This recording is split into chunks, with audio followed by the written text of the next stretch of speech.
Hello everyone, today we talk about the reason why the hoplitic phalanx never actually took root in the Italian peninsula among the Etruscans, the Romans, the Italic peoples, probably together with the genesis of the manipular legion, one of the single most important topics in ancient warfare and in the history of Western civilization, in order to explain the rise of Rome and of her military and more. Today we will not talk about the Romans much, because as you understand here, we are looking first of all at a different model that technically was never employed in Italy. You can argue that the Hellenic colonies of the south did have their own hoplitic phalanxes, but first of all, they were not great military powers to be reckoned with, and even in the case in which they became, such as Syracuse, a bit as an exception, in fact, their army differed significantly, to say the least, from the one of the Hellenic motherland, and really looking at even more narrowly just at Athens and Sparta, right? Already a Boeotian or somebody from what was seen as something else, in part because in fact their political, military, and social system was different, and what we came to idealize in a sense as essentially what was only fundamentally the 5th century phalanx of the Persian and Peloponnesian wars. Is in fact something that, first of all, took a great time just to develop within the same Greece, and that was used even in a narrow sense, at least to that degree of theoretical categorization in the way we think. Even less in a country like the Italian peninsula. It was not just rather varied in terms of military cultures, but still, however, based on essentially a tribal backbone that remained so essentially until the Romans took off with the manipular legion, which, as we will learn here and in other videos hopefully, had nothing to do with hoplitic tactics, and we will explain naturally how this idea was born a bit here and there. Today, this is not really a new idea. I know that it's unavoidable, and I will explain now why, to have someone say, well, but I heard this, I heard that, everybody has their opinion. This is something that actually is around from 30 years. Historiographically, it's been soundly debunked at some point. In other videos, perhaps we will talk about the single scholars list that debunked this theory, right? So rather than those, we'll also back them initially. There were some reasons why this was believed, by the way. There are historical ones. This is not to say that it was completely invented or made up, but the interpretation of the sources proved to be wrong, even when they were claiming certain specific things. And this is, again, one of my single favorite topics in absolute terms, because when, before Schwerpunkt, I was participating to Facebook groups, I remember that this topic always came around. It was, in a sense, perhaps just second only to the clash between the Macedonian phalanx and the manipular legion, and however strictly connected with it, right? I discussed this most famous, let's say, evergreen, right, of the clash, the Roman conquest of Greece and all this stuff. In another video, we'll keep talking about the single battles that I also illustrated through the sources there, and explaining briefly why things are very complex. It was nothing deterministic about, say, the Roman victory, yet this highlights better in a moral sense why the Romans won, rather than strange mechanistic and materialistic explanations that, of course, in that case really have nothing to do with history. But the reason why this thing was so debated and impressed me so much is that whenever it came out, and I explained quite clearly what I will be explaining today for hours, and this is surely not going to be the last video on the topic, by the way, and the say aficionados of my channel will remember all my excursus and ramblings and complaints about this issue. But the thing that really impressed me that much is that whenever I observed the fact that the Romano-Italic military culture had practically nothing to do with hoplitism and hoplitic phalanxes, the general answer to the most obvious evidence of the fact that nor the Romans nor the Etruscans fought with hoplitic phalanxes, nor that the Romans actually developed manipulated religion while fighting against the Greeks, which would happen substantially later. The most significant answer is, Rome essentially designed her own armies to cope with essentially the Greek ones, broadly meant, because eventually Rome managed to crush the Hellenistic phalanx without any proof. And there was nothing I could do, apparently, aside from saying, look, that this is not a thing, and trying to patiently explain the thing.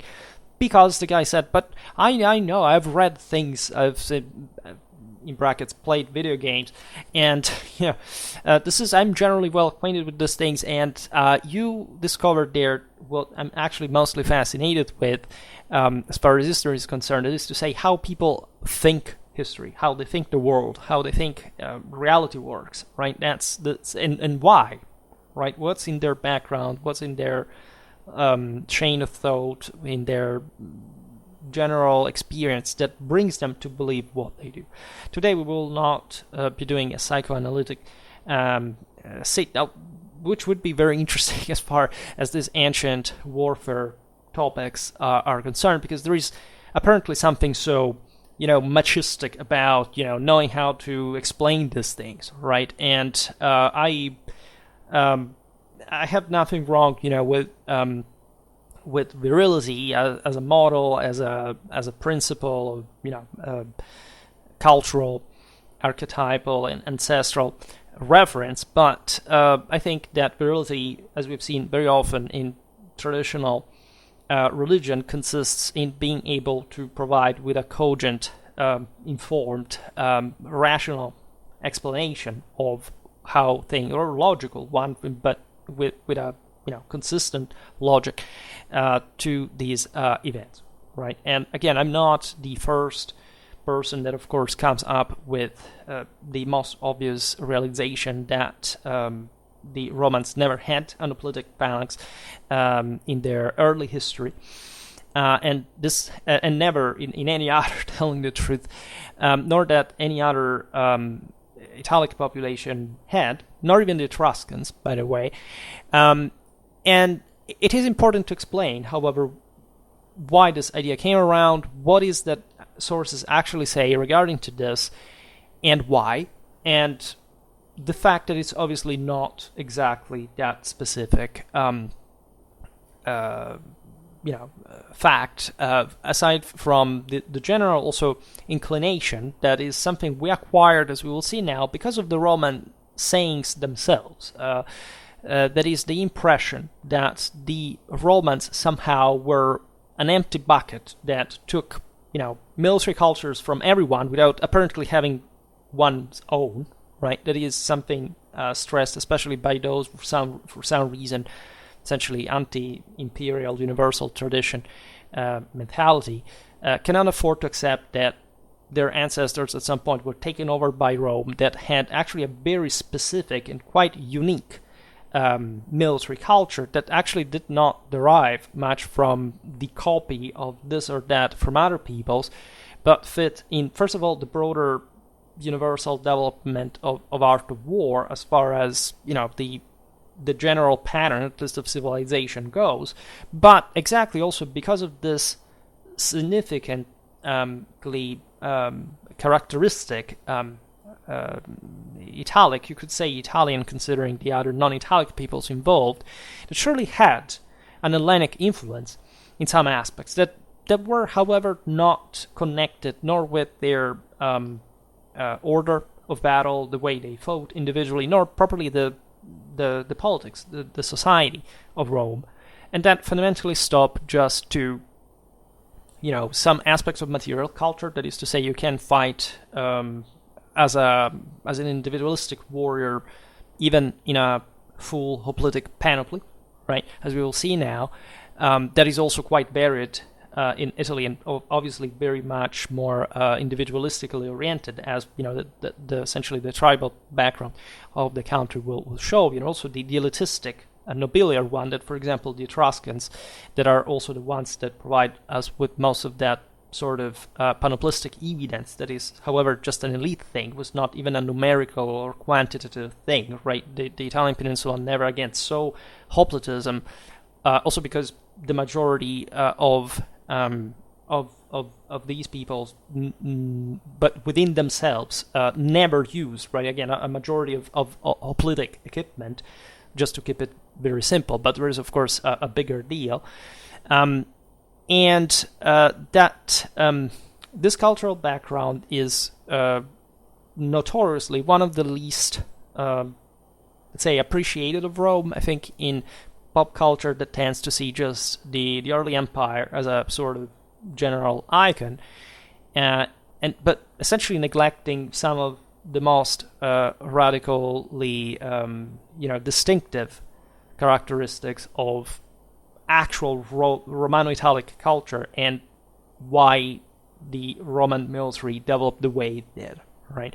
So I plan to make videos actually also about the genesis of manipular tactics, also in fact the one of illustrating the contact between Rome and other people. Just made a video about that recently, about the early enemies and of Rome, and you've noticed, of course, that there weren't the Greeks, because there weren't factually in the moment in which the manipular system was developed. And immediately tell you, it was developed essentially straight from the tribal background. There was no hoplitic passage in between.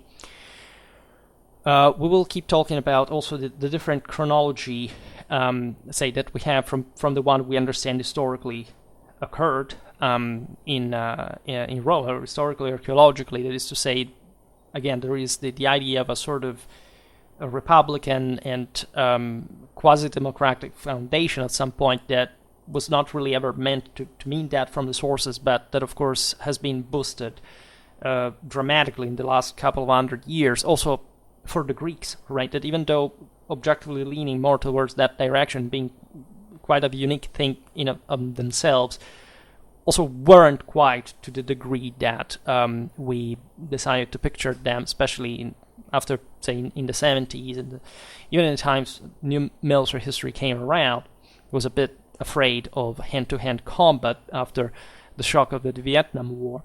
In any case, this is a very important deal to follow. So today we will talk specifically about the chronology of properly the development of hoplitic tactics in Greece, looking in parallel what was happening in Italy, in panoply, in tactics, in society. Then we will essentially illustrate what this hoplitic panoply especially was about. Today we will not talk specifically about the Hellenic phalanx, if not, as we will see now, as a spin-off towards the end regarding the way it was drilled, at least lined up into battle, what kind of maneuvers they carried out, and what is essentially that we mean here by a broader Hellenic influence, but not, say, a phalangitic one. We will observe how, in fact, there is no evidence in the entire Italic and Etruscan military history, and also the Celtic one, and whoever, aside from, again, the relatively contained contingents of Magna Graecia, in the south, that also, in fact, are not particularly remembered, even for a particularly pure hoplitic culture. Any kind, in fact, of hoplitic tactics, any kind of hoplitic battle, right, documented whatsoever, and this is also a macroscopical, let's say, lack of evidence that says evidently something, given that we know fairly a lot, even for such archaic period in cultures in Italy otherwise. And the latter spin-off will be also considering how, compared even to some of the most warlike Hellenic, say, armies, namely the Spartan ones, of course, pretty much any continental European people had especially in the individual equipment, a dramatically much more warlike and in fact individualistic and sort of aggressive attitude, behavior, equipment, right? And this, because of course the Greeks were developing a collective, in fact, certain tactics that reflected again their needs in their motherland, but in fact the other peoples followed a very different path, as they didn't have any need to have that, right? So this should require an explanation also about the fact that the broader hoplitism in Greece, that, as we will see now, between one thing and another, isn't even just the one that we wanted to sclerotize, because it was something lasting, as we know it, just for a century, right? It's the fifth, in which we can say, well, this is what we have described in a categorical fashion, the way we know from the 19th and 20th century hoplitism, and we noticed that not even in Greece there was practically ever replicated to perfection, right? As no Hellenic battle, right, actually looks like the ideal model of, in fact, of hoplitism. Even though, of course, it's the one that, of course, we by average, by pattern, we approximate to, and it is the closest. There is no doubt. But there are other, again, political and cultural implications for our own times and why we thought like that. There is, I will start in a while now, but last thing, I noticed on YouTube that, because YouTube channels tend to copy each other at some point when they're in search of views, and there is this sort of title that circulated in the last year or so that is something like, we don't know anything about how the Greeks actually fought, meaning in the Hellenic classical phalanx, right?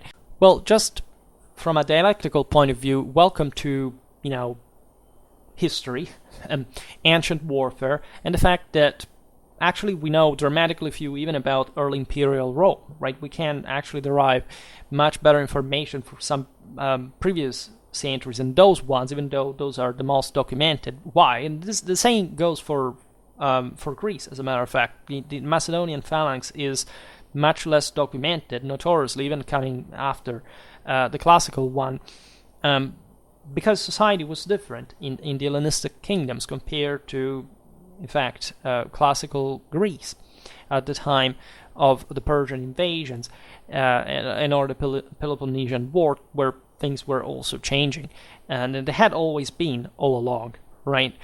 So while it is true that we do not know exactly how the Greeks fought, there are still some considerations that a military historian and an expert in the art of war should be able to do in a diachronic and comparative way with all the precautions of the case, and realizing that this sort of classical Hellenic question, if you want to call it this way, is actually so in such a visible way just because we as Western civilization attributed to it for reasons that have barely anything to do with the actual historical picture some meaning that at the time those guys did not have, right? And that it is easy therefore to debunk. But even though of course it's good to debunk myths and misinterpretations, mistakes, etc., just bear in mind that deconstructionism has a limit, right? And it's the worst one, right? So that military history should be based about what you think actually happened, and if you are able to provide with a good reason, always staying humble when you realize what the limits are, well, that's definitely a plus. That's the positive object. Now, starting from the root of the issue, is there anything that tells us essentially that the Romans adopted the armament and the tactics of the Hellenic hoplites, borrowing them, as we will see now, from the Etruscans historically? Yes, the same Roman historians. They had no doubts about that, and they were almost proud of it, right? This sense, again, that you have heard from somewhere that the Romans copied weapons and technologies and etc., from other peoples, is something, as most of the what will turn out like the anti-Roman prejudice, something that the Romans told about themselves without obviously meaning that anti-ideology, and actually signifying something that is much more important. In fact, has nothing to do with technologism or determinism, as most people that cannot accept, in fact, the idea of the Catholic Empire must battle, and that have to do with essentially the pretty exceptional rise of Rome in the circumstances, essentially, of an Hellenistically dominated Mediterranean as far as the art of war was concerned. Hellenistically influenced, as we will see now, depending on what you want to highlight. And so the fact that having beaten, right, the enemies at something that they would have excelled fundamentally was a way to prove that Rome was already a more advanced civilization than these populations, right? So being capable of learning from their enemies to beat them at their own game was a matter of great pride, right? But it sounds more like of a moral lesson than a well-founded historical testimony. And don't get me wrong about this, because being able to imitate, right, the enemy, which obviously happens in the moment which you're fighting with him, brings to improving the same performance as him, and beating him at where he is the strongest is definitely a proof of greater civilizational development, right? While it is true that the Romans, for example, weren't so technologically advanced as the Greeks up to a certain point, from which they drew most, in fact, of their siege engines and improved them. In fact, especially during the early empire, still in a world was largely Hellenistic. You do have feats like, I don't know, creating a fleet out of scratch and beating the strongest sailors of the time in the Carthaginians, which definitely, in that case, does not show really much that just because, I don't know, the Romans, for example, made less use of catapults, they were more backwards already as an Italian civilization in that 3rd century BC, right? The same goes for, think about the Celts, right? There is this idea that we have debunked constantly, for which the main Roman equipment would have been just a sort of Celtic copy, which is not to stop to the, and so that this would have been sort of a Celtic accomplishment rather than a Roman one. And this doesn't just stop to the obvious, I don't know, think about the Gallic helmets, those ones that in design are literally copied from the Gauls. But to the idea that in this archaic context, for example, the Pilum, the Scutum, the Gladius had anything to do with a copy from the Celts, while actually they had, the two areas of Europe had been developing in parallel, basically the same type of weapons. We've seen it in the previous video, the massive spearheads, say, at the time of the Battle of the Allia River, when Brennus crushed the Romans, were used the same dimensions by both the Romans and other Italics, by the way, and the Celts in Italy. The same goes for the massive shields. The same goes for the very long swords.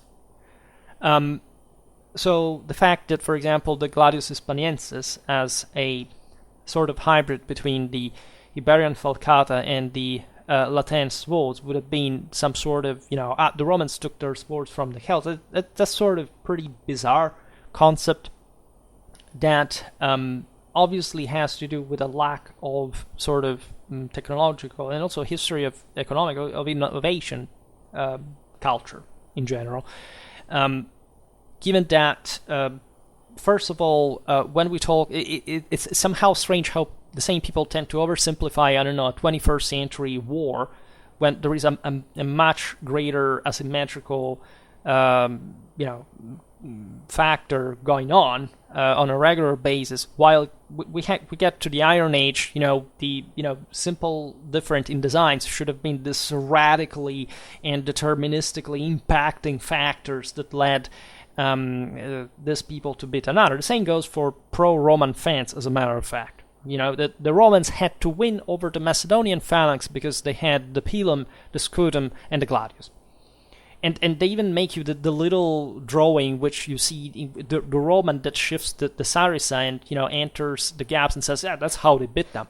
Yes, there must have been those idiots, right? As if, by the way, historical sources didn't say to us pretty out and loud that nobody could break, including the Romans, the Macedonian phalanx frontally, unless this broke it by itself in actual massive chunks in the entire battle line, not in the actual spaces. The worst guys are the ones that have to tell you that the gaps between units is exploitable tactically, right? This is the normal one, not the massive gap in which you can pour hundreds of meters of distance from the various ramps, maybe other troops in. But let's leave this aside. Let's leave command, morale, orders, like even properly the chain of command in common. What do you want those to be? Nothing, of course. You must know perfectly how 3rd or 2nd century BC warfare fared. Saying the opposite, by the way, of the very few things that we actually have. Saying, in fact, the very thing that you're denying, at least. So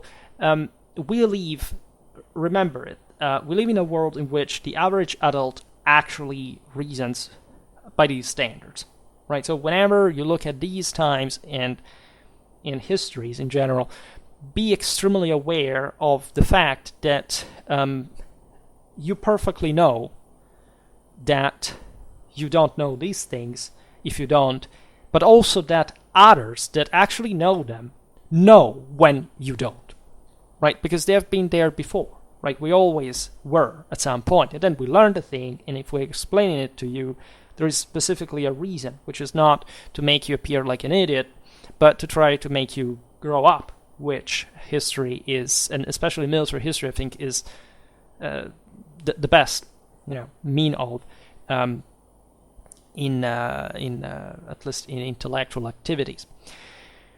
So as we were saying before, the Romans, and there are some late documents that say this, basically said that the Hellenic art of war had somehow provided them with the actual panoply and tactics, right? And that this hoplitic legacy would have been specifically mediated by the Etruscans, who were the first ones essentially to receive, as we will see now, that Hellenic influence, and in a given time passed it to the Romans, right? It's an old theory, by the way. Now, again, it's completely debunked historiographically, but this idea that the Romans really liked the idea of being improvers in much later times, in which they barely understood, by the way, history, in at least for our standards of history regarding what had happened in those previous centuries, that were very far from them, as far as the capacity of recreating, actually reconstructing at least the essentials of their own warfare, has to do not with the evidence that we have about them in those times and the times before, and that have to do most with ethical reasons. By the way, the documents like the Ineditum Vaticanum, for example, that talk about the sort of learning or copying or improving, by the way, because it's not even all that very clear in practice, are late ones. Right? At that point, the Romans didn't even know what they were talking about anymore regarding their own warfare, right? And this is completely normal for many reasons, aside from the fact that Rome had transformed herself dramatically by that point. But it's just something that the ancients didn't have the historical, scientific, philological means to achieve, nor the interest in the first place. I mean, if they had wanted it for some specific reason, they would have done it, but simply they didn't care. And in fact, it was more important to them at the time to depict themselves as, having learned and copied, improving from their enemies, which remained, however, a thing, right? This is not to say the Ineditum Vaticanum and other sort are just, small things comparatively to what not just this earlier times, which provide us with a massive evidence, both historical and archaeological, to draw our conclusions, but also a very tiny thing compared to all what the Romans or anybody within their empire produced later about that archaic times.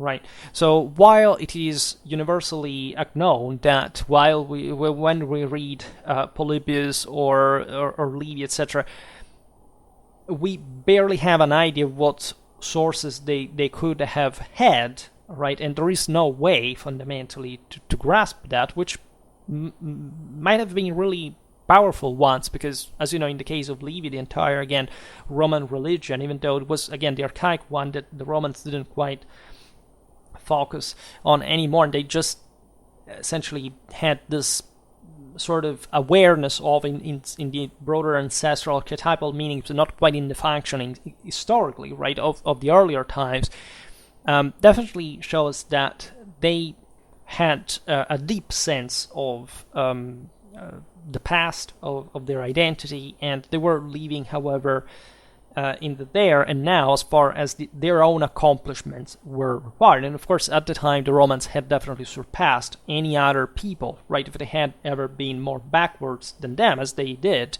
at some point, they had definitely surpassed them. This is a fate, by the way, that every people kind of has. It is true that, for example, the Hellenic civilization in many ways shows a much greater degree of continuity over time, and also of more gradual sedimentation, so that's why, for example, we have so relatively few about the archaic Roman religion, and while the Hellenic mythology is much better documented, right?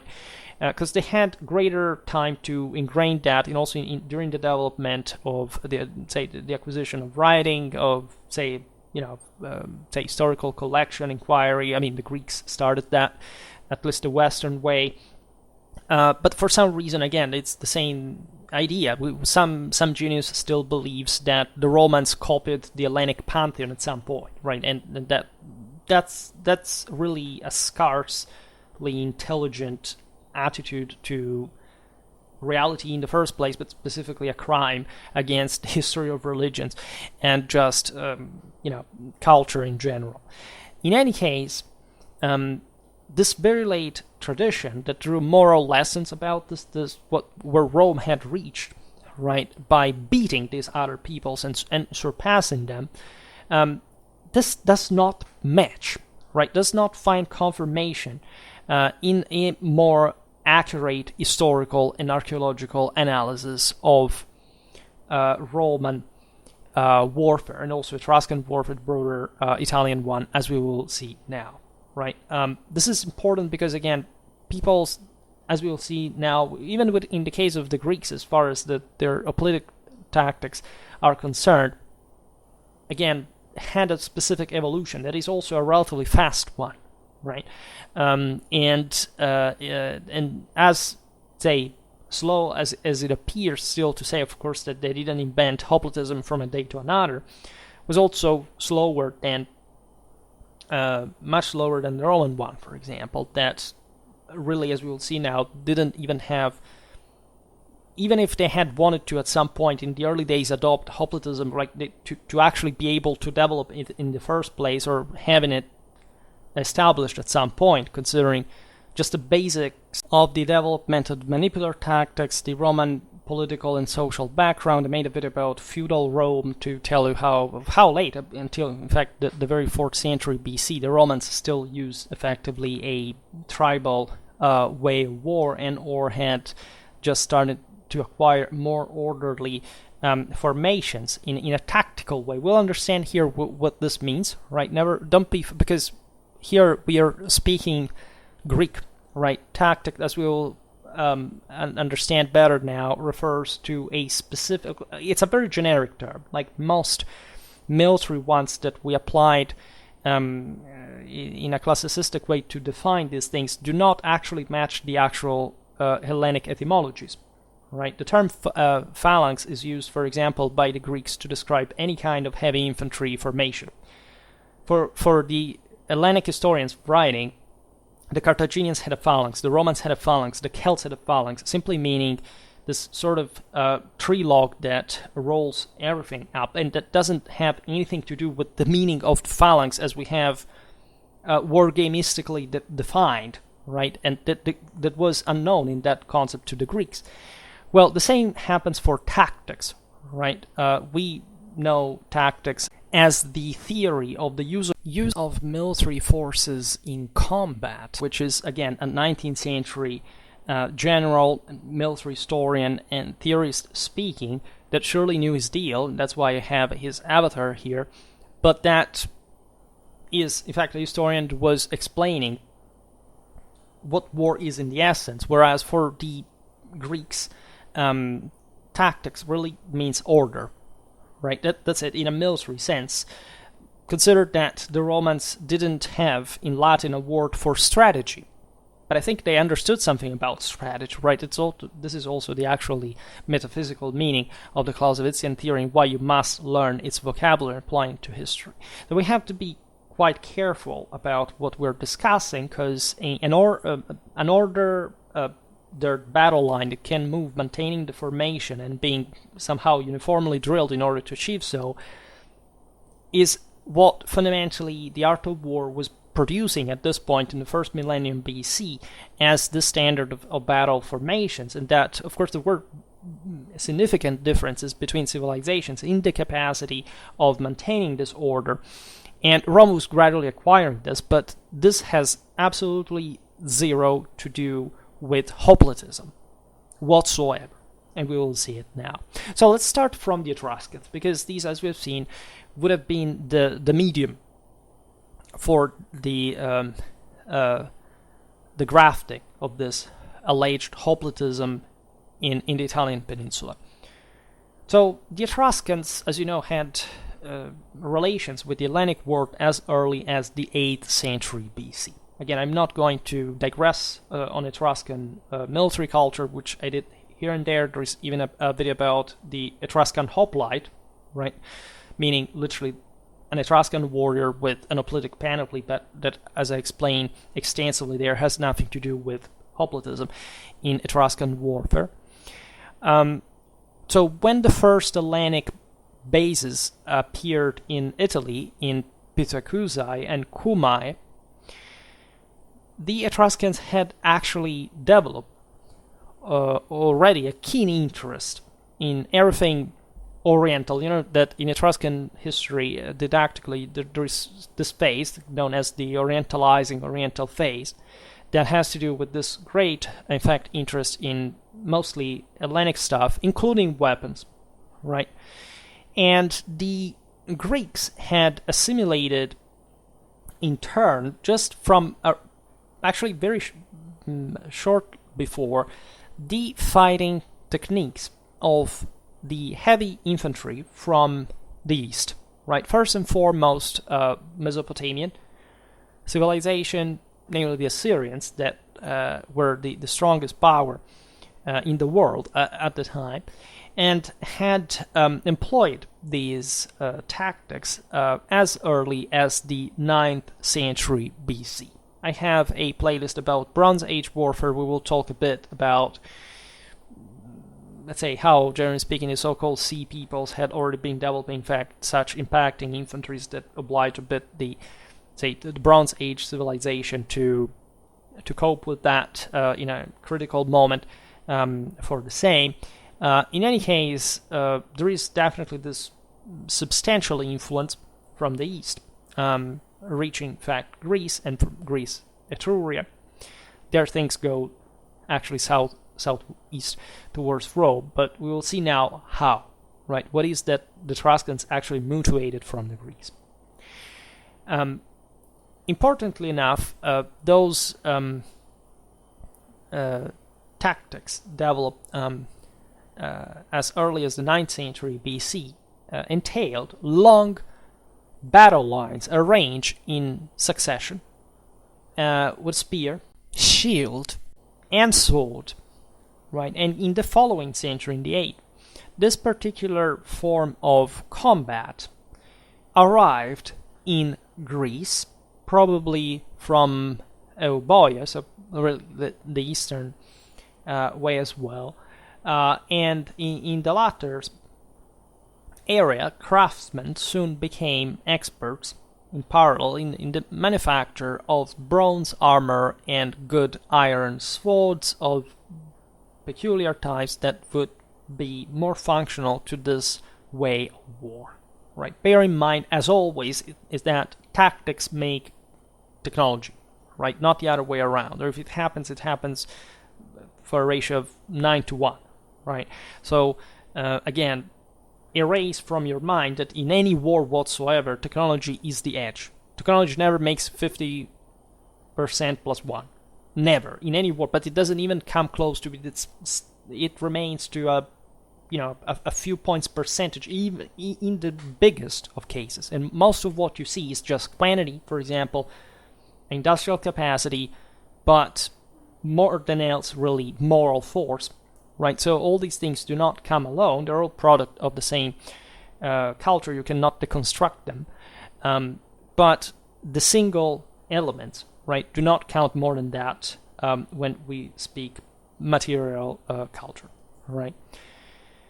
Now, although the tribe was still, at the time, it would still remain for a long time, the instrument of recruitment and organization of the troops, even in Greece, the spontaneity of such tribal formation is abandoned on the battlefield, and fighting begins now by arranging the warriors in orderly successive lines, thus constituting a sort of rectangle, or already called phalanx, right? As we explained before, this is the 8th century BC. This is almost half of a millennium before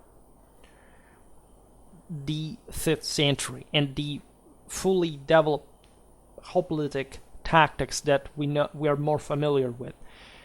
Surely we see the trend here happening. It's already a uniform formation as far as depth is concerned. It's developing in length to meet the needs of the width of the battlefield and the enemy formation. Up to this point, warfare had been mostly about, as we've seen in the video about feudal Rome, essentially various clans that, yes, form up a line of battle, but each one on their own. If they were lucky to have good leaders and they had a specific motivation in common to stick together aside from the internal rivalries, etc., they would operate more or less in a concerted way. But the battle line was quite heterogeneous in many ways. There was not much of an order of the files and ranks. The leaders, the chieftains, essentially advanced in the front line with the strongest guys next to them, and then the others following, fundamentally. So there is all a rationalization and functionalization that does not stem from, okay, we are dumb, we don't know that a more geometric pattern, a more uniform unit would be better. But in a tribal society, you cannot quite succeed in that, because you don't have a state yet, right? You have not organized yourself in such a fashion that is able to confer in a specific and channeled fashion that brutal discipline necessary to give an effective collective training to these units, and making them operate, having resources to just repeat this over and over, aside from seasonal warfare, etc. So this all happens again in a very gradual way, and really this can be observed just by the development of the hoplitic panoply. By the way, there is this other controversy that the Hellenic shield was not the hoplon but the aspis, and the fact that it's being used otherwise, like saying, the hoplites took the name from the hoplon, the shield. No, that's not the case. It is true that the Greeks gave the name to their units essentially, especially in classical times, to the one on the basis of the shields, right? But this is not the case. Hoplon is a term that refers more generally to the entire panoply, right? And yes, at some point, also from a linguistic point of view, was identified with the shield, but it was not primarily from a semantic and etymological way, right? In this apparatus, in this broader defense, strictly about the shield only, right? But indeed, the shield and other pieces of equipment were, as we just said, designed in order to gradually fit this broader tactics and functionalize it more. Always bearing in mind, of course, that there was an Hellenic specificity also in this case about these uniform battle lines, right? The Greeks really fought in a way that in the East they weren't fighting, and this is because Greece had a very specific distribution of wealth fundamentally, so politics, society worked differently, and we will see it later as far as the cost of the panoply, for example, is entailed. It was also a moral matter, right? The Greeks literally designed this ideal world that they thought they were establishing as the chosen race, right? All the Dorian mythology were the center of the world. They had conquered the best place, and they were, of course, proving it that, always bearing in mind that, however, had received this massive influence from other peoples. So, again, these broader aspects are overlapped by the technological ones. In the 8th century BC, the Corinthian helmet was invented in Corinth, expectedly, which was characteristically leaving only the eyes and the mouth uncovered. It's one of the most iconic, in fact, Hellenic helmets. As you know, it evidently is, in the way that this thing is developing, is, again, hoplitic armor was initially still essentially an adaptation of one of the great warlords of the Bronze Age. There were demigods, right, and covered in bronze. Think about the Dendra panoply, right? You have the senses obscured, you're about to collapse from a moment to another, but these people weren't said that warrioristically powerful. The Hellenic polis gradually somehow homogenized from a social point of view. Chariot warfare is basically abandoned. There is all, as you know, an Hellenic ethos in classical times, politically against tyranny and cavalry, right? But we see even, again, in the 5th century that if that was the minimum, in fact, Hellenic culture would arrive to, it would have kept rising actually in the following centuries with the Hellenism and so on. In the previous century, there was actually an important amount of cavalry use and missile fire around, surely more than what is actually also already impressive in the 5th century, right? I made lots of videos about Hellenic warfare again, and there's, yes, no doubt at that point the phalanx dominates, but it's not the only thing. And again, there is never such a thing like a fully, two phalanxes face to face, nothing else. That's a myth, never happened, right? There was always something else, and that something else also is documented through some political ideals, view of the world, and again, the Greeks were quite peculiar in their own regard, for better, for worse, and so we are, in order to misinterpret them further for our own problems. In any case, you understand that there is, in fact, a gradual need for a sort of more compact type formation that is a bit the one we stereotype. In fact, the Hellenic phalanx that, yes, did functionally behave like that on a regular basis, except, of course, we have never seen one in action, and by that measure, we don't know how they really ever fought, but compared to other peoples and the relative panoplies, as we will see now, even just from that, not just the battle accounts that are quite eloquent, we can say that, yes, orientatively, that's more or less hoplitism taking shape, right? This Corinthian helmet protects still substantially. They're very heavy panoplies originally, as we were saying before, because still they were used by an elite. They were only gradually some sort of diluting this prospering world. From Corinth, the Corinthian helmet spread to the rest of Greece and its colonies, by the way. More or less in the same period, perhaps in the nearby Argos, in the south, the hoplon was invented, at least what you could call hoplon as a shield. So this is the single element of the Hellenic panoply that would meet, indeed, with greater success and a longer life. That's also part of the reason why, we in some way improperly called it hoplon per se.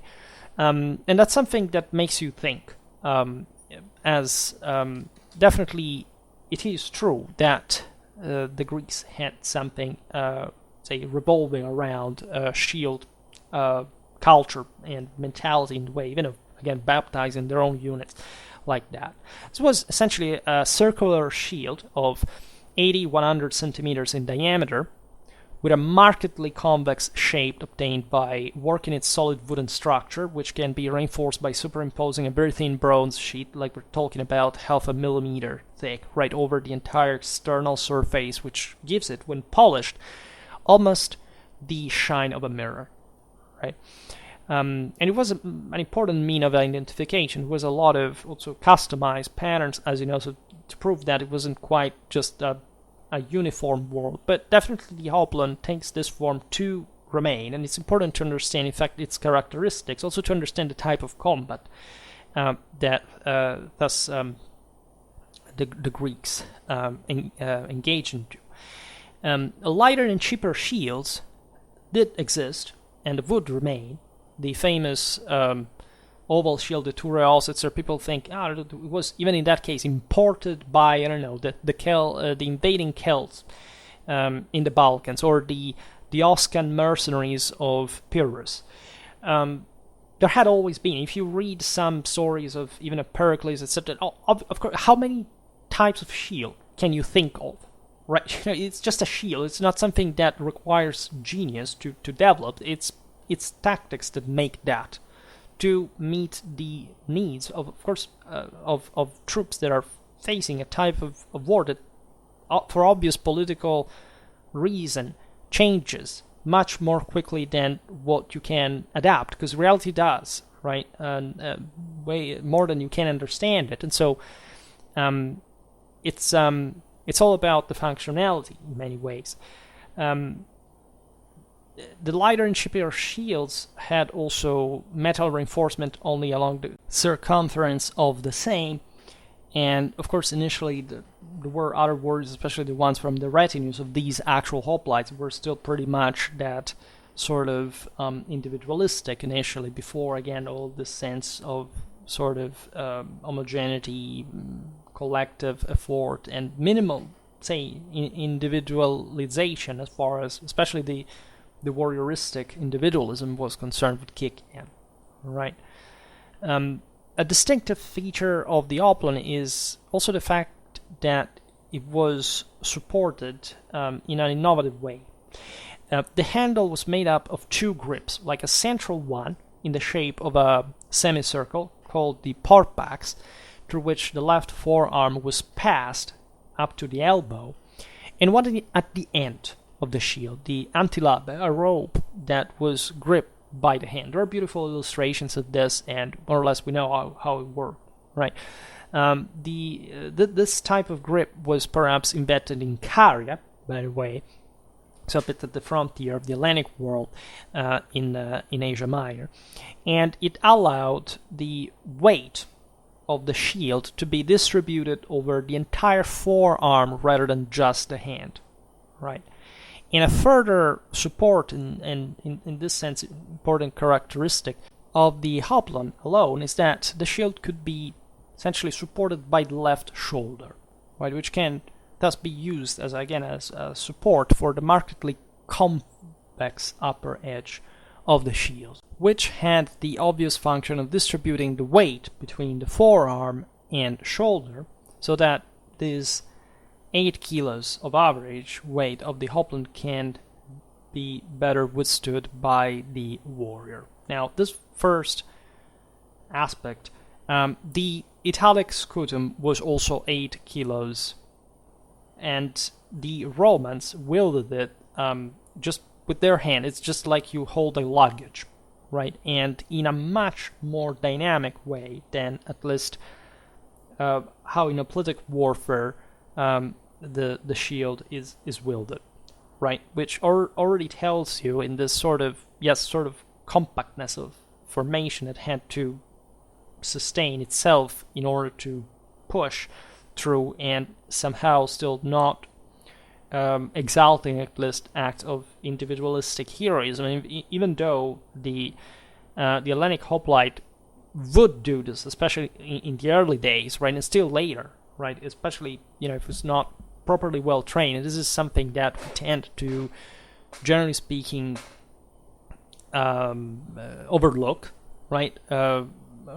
Say charges like the ones of Marathon, right, or let's say other episodes in which fundamentally the Greeks managed to crush the Persians that had a much greater, a much more greatly developed art of war. This is again, that I make content about tradition, about Indo-European religion. The Achaemenids had notoriously a much more developed art of war than, say, the by definition amatorial Hellenic militias. Besides that, and there is definitely no doubt that the entire, say, Hellenic ethos revolved around the idea that he who trained continuously was a barbarian, right? And the Hellenic citizen didn't have to fight like that. Aside from the fact that there were technically and literally Aryans in the Persian wars, those were an actual tribe of the Achaemenid subjects. But aside from that, the sense that, with the usual exception of Sparta, that provided with a significant, definitely more intensive training of their troops, that however was good in a collective sense for the way hoplitism had in fact developed life, but especially from an individual point of view was traumatically less than what, say, an Italic, a Celtic, an Iberian warrior on average had, right? So let's exercise ourselves, if we've never done it before, to understand these quantities in the art of war and the difference between individual training, collective training, and just the broader strategic implications of the art of war. Where did the Greeks fight and why and what for and against whom,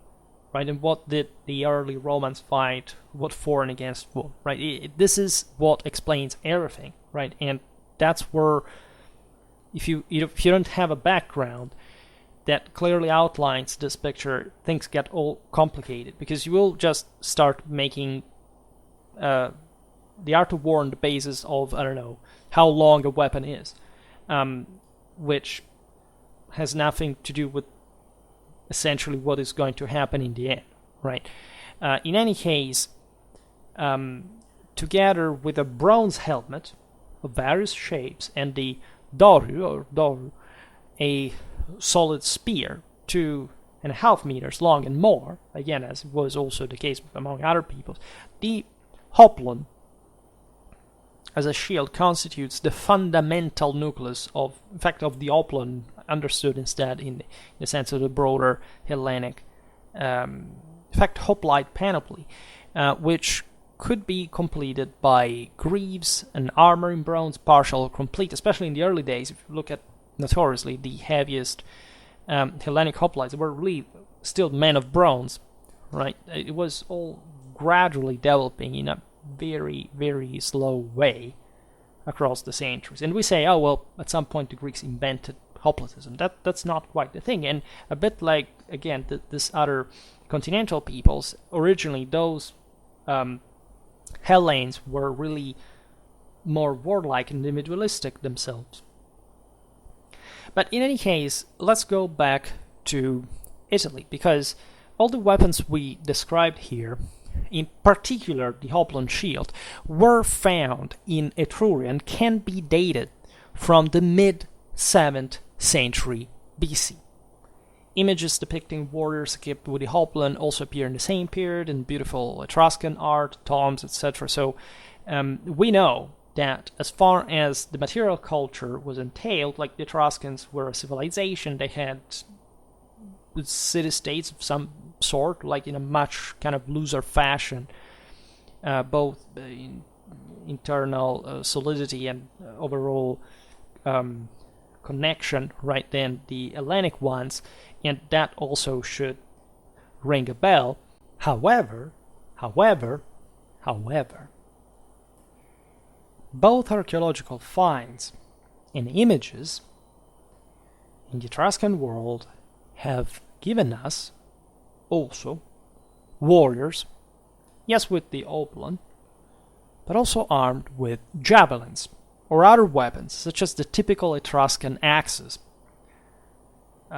Definitely something a bit complicated to wield in thickly compact formations, for not talking about warriors without the hoplon, but the much more widespread oval shield persisting in Italy, as it had been the case from quite a while, to say the least, and would keep remaining that widespread accordingly. Right? If hoplitism has mostly to do with the hoplon shield, and let's say we start seeing definitely a different offensive panoply, including axes, javelins, right, that are in the majority of warriors have definitely not even a hoplon, but oval shield that remains pretty much there normally in Italy, also in the later development of the Roman army, for example, and used basically by any other people. I mean, the Celts did so, as we've seen. The other peoples from other parts of Europe, the Mediterranean, did the same, right? So the question here is, what was hoplitic about this, even just about the panoply? So down to the individual guy, not even talking about collective training or whatever. Very few, as a matter of fact. Consider yet another thing, that when we look at especially integral weapons, right, in the Etruscan graves, etc., the presence of Hellenic, say, made or style imitated arms and armor, just as among basically any other people at that time, was buying a lot from the Greeks that were exporting weapons at that point. They were at the top, were becoming at the top of their top exporters of this goods. We're looking at the elite. We're looking at the best preserved panoplies, and that, especially in the Etruscan case, are very elite, because, as we'll learn better now, Etruscan society was notoriously and dramatically stratified, right? There was an incredibly narrow hyper elite, and basically everybody else was a serf of some sort, right? So this already rings yet another bell as far as what Etruscan armies could look like compared to the one of the Hellenic citizenry. There is therefore sufficient evidence that at least part of the wealthier classes of Etruscan society adopted the expensive hoplon, but we cannot say how they fought, first of all, and all that is provided us from the history is actually not giving us any sign of hoplitic tactics whatsoever in Etruria, as well in the rest as in the rest of Italy, right? So consider that the same hoplite tactic in Greece underwent this long period of development and maturation, which again reached its peak only with the Persian Wars and that of the Peloponnese. We are in the 5th century BC. So what was Italy at that point? What were these peoples fighting like? Well, first of all, this would have been just the century before, the time the Romans developed the manipular tactics that definitely were not going towards an hoplitic direction. And therefore, in order to be this even if in Italy somebody had magically copied the Hellenic phalanx, this would have had just the period of less than 1 century because to be established, because that's how just the Greeks had managed to do so in their own unique and unimitated actually way, right? So this is pretty weird, right? You would have, first of all, you have this good 1 century and a half before that, in which the Etruscan panoply is for the first time documented for Etruria. And by the way, the Etruscans surely had even earlier, again, imports from Greece from the east. So whatever development had occurred in those places, surely there was someone in the elite that already used that panoply, and even in a time, just like in Greece, which you can't really speak of full hoplitism properly meant, right? Besides, in fact, just by reading the Hellenic poet Tyrtaeus, in the 6th century, the same Greeks described, there are the Spartans, by the way, so the ones that would have developed the best collective drill that I made a video on, despite having adopted by now the applied panoply, they would not yet be fighting in an applied phalanx. Right? Tyrtaeus is famous because he talks about all different types of units within this battle line that definitely do not provide us with the picture of a thickly packed, uniformly, exclusively, heavy infantry based and sort of melee based force. Right? There were some sort of other troops around that would always accompany, by the way, the phalanx also in the most mature times. Right?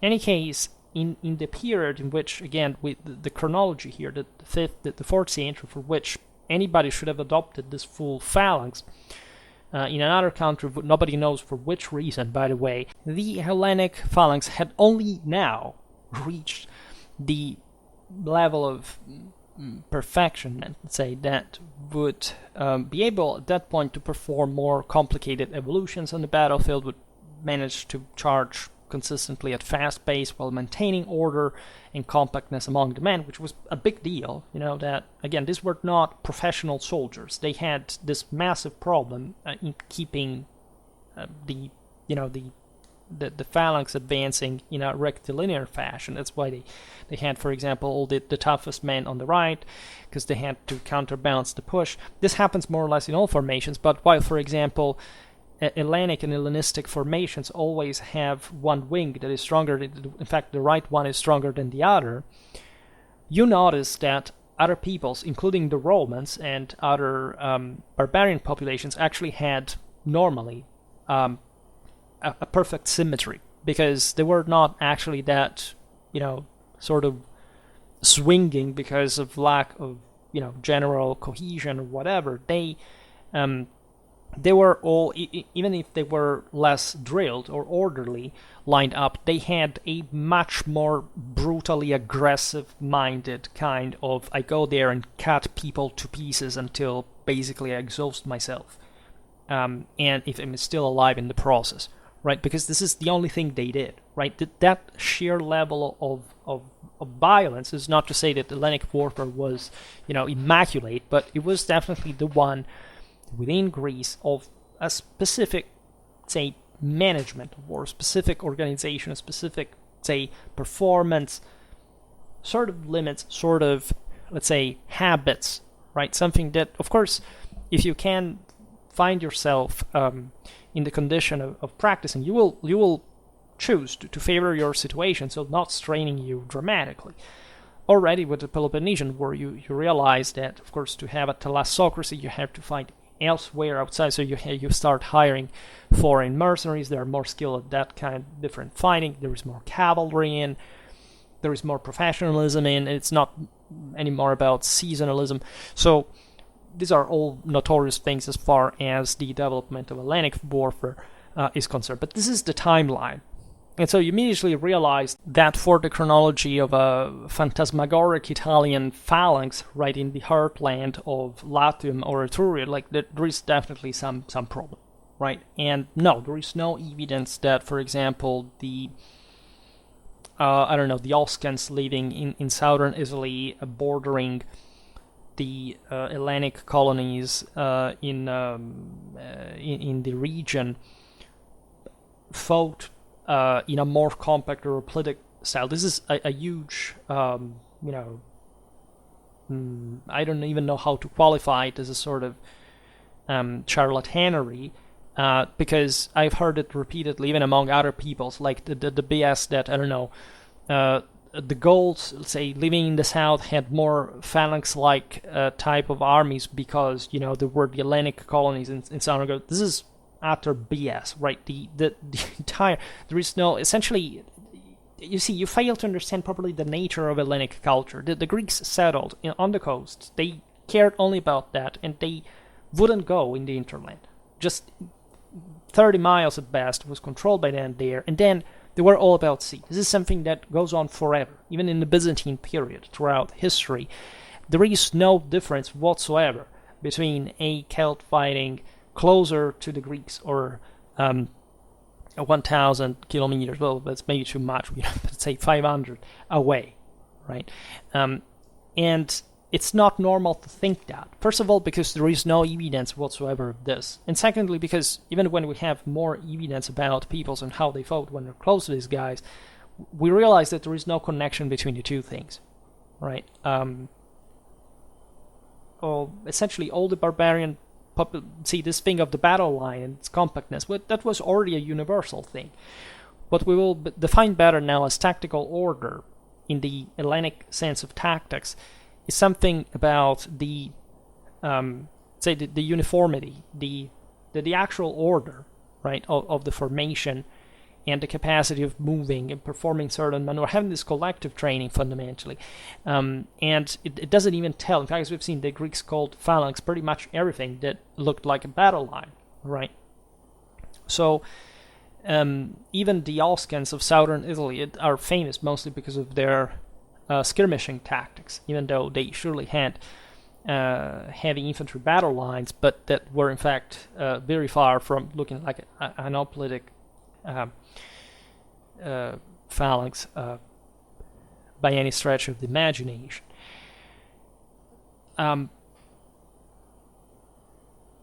The deal, of course, of Hellenic warfare is this also general compaction, as we've seen, of the men that would allow them to be protected by with the hoplite. So again, this sort of economistic mentality of the Hellenic hoplite. It doesn't have the Greek hoplite doesn't have to fight for long on a campaign, etc. They have to be engaged just for a short time. They don't practice warfare they don't train for it during the rest of the year. Again, the Spartans are just an exception, and they also have lots of pros in this sense, but also lots of cons. And generally speaking, they are not even up to the same levels of individualism of the other warriors of continental Europe. And the sense is that the more cohesive you are, right, the least, let's say, especially in clashes against other Greeks, the least, is required to the individual, but brutal force, which also doesn't have to be confused with individual capacity, right? A Celtic warrior, say, an Italic warrior, would use brutal force, but in an incredibly refined way from an individual point of view. An Hellenic hoplite was an amateur that could be a big guy and capable of effective this limited strain covered with this impressive panoply, but exactly for that given amount that would allow the formation, not him as an individual fighter, to actually carry out this big deal of thing.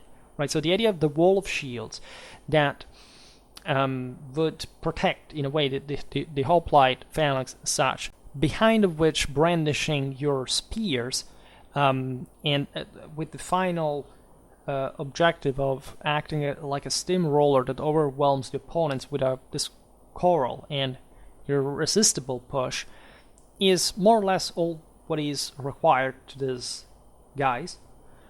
This picture is also what, again, has been too much simplified, because, again, Hellenic hoplites at some point can definitely want to be a psychopathic serial killer like Achilles and throwing themselves when their nerves are, breaking down against the enemy to vent all the adrenaline, etc., which is essentially what one of the few, in fact, useful things of reenactment really shows, is that every single moron on this earth can use brutal force, getting himself killed by launching himself as speed against an enemy.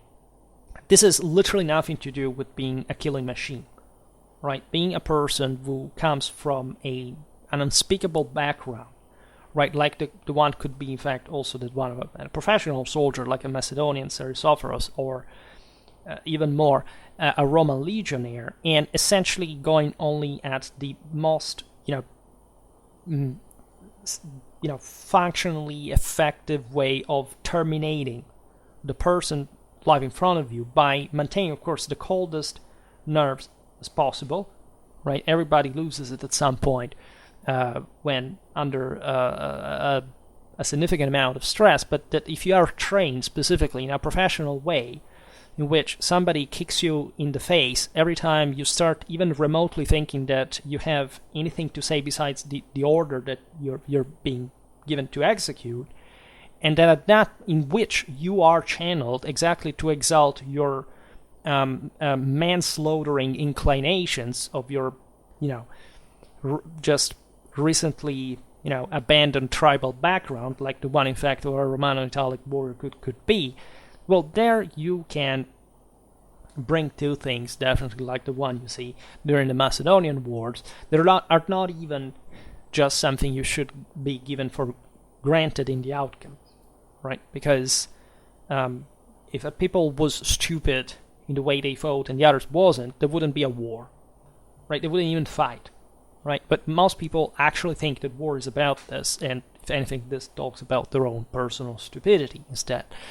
In any case,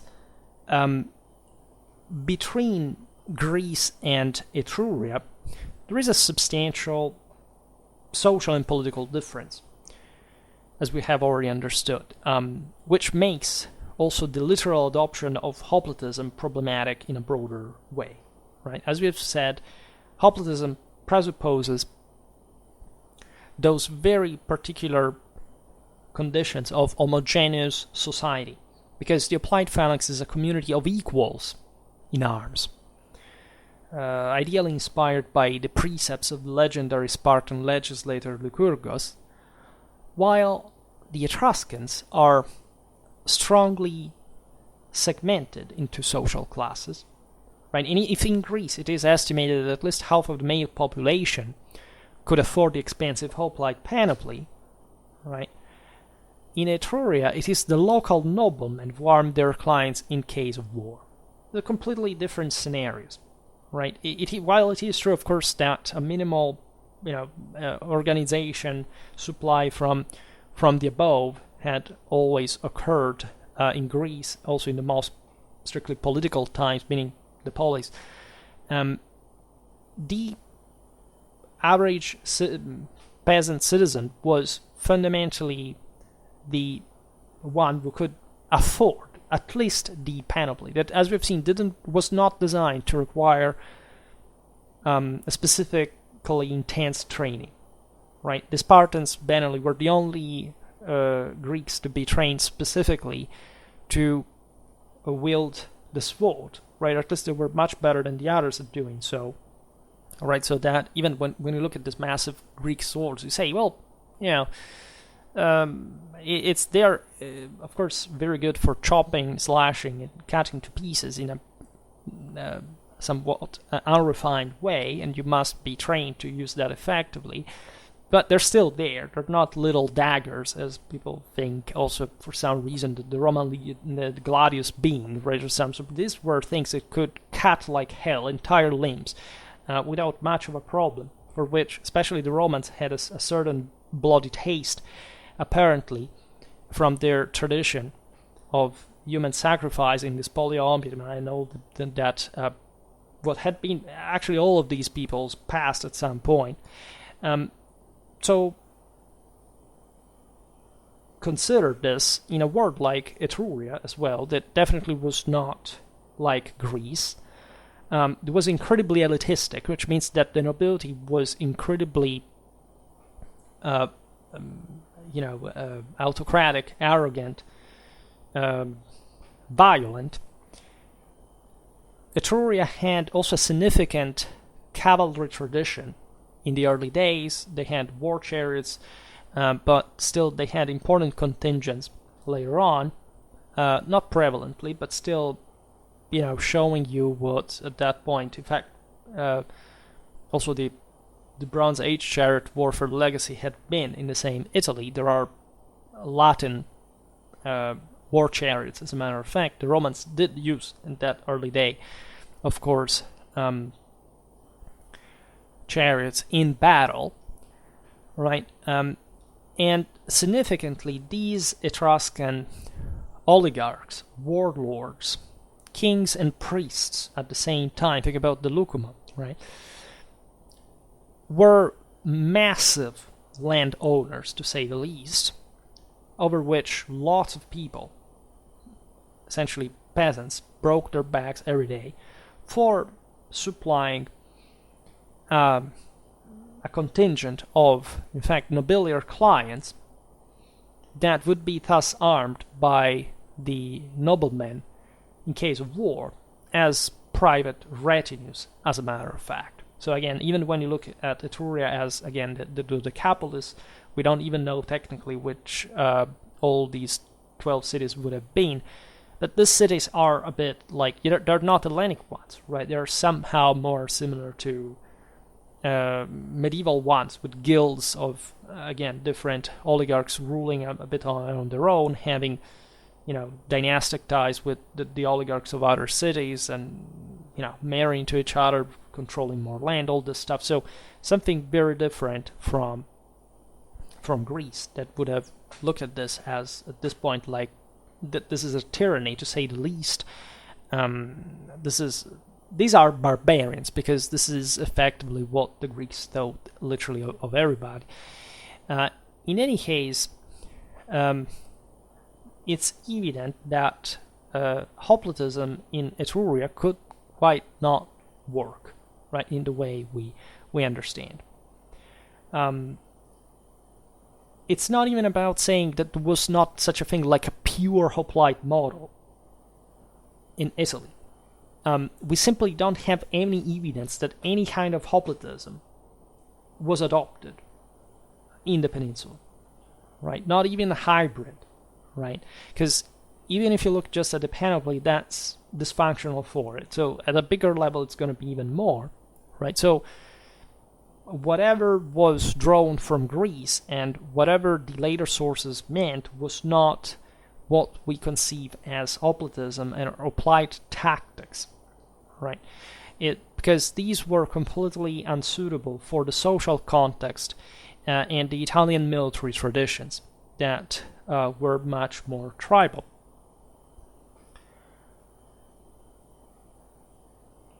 The Etruscans, as we've seen, are very elitistic, classistic. They have nothing in common with the Hellenic polis, without which there is no hoplitism. Point. This is as simple as it gets. We're not even in the same times. The hoplon may perhaps arrive in Etruria as a weapon of the rich, but the hoplitic tactic fully developed in Greece precisely when it was supposed to be adopted in Italy, which is not possible by definition. What, therefore, did the transfer of knowledge between Greece and of Etruria that later sources were talking of consisted of exactly? And in the sense, what was also the subsequent influence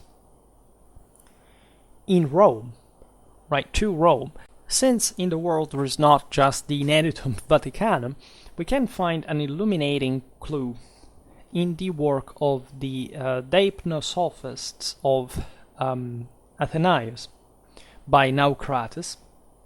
So not just an Hellenistic, but probably also an Hellenic philosopher of the 2nd century AD, right? So much later, but that's again also for this whole story of the Romans coping the phalanx or the stuff we really are, who says, quite candidly, quote, and from the Tyrrhenians, that is to say the Etruscans, they, the Romans, derived the practice of advancing the entire army in closed phalanxes into battle.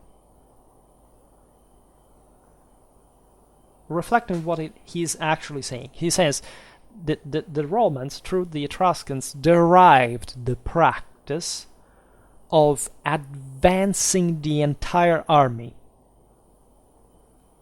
in closed phalanxes into battle. Remember what phalanx means in Greek, etymologically.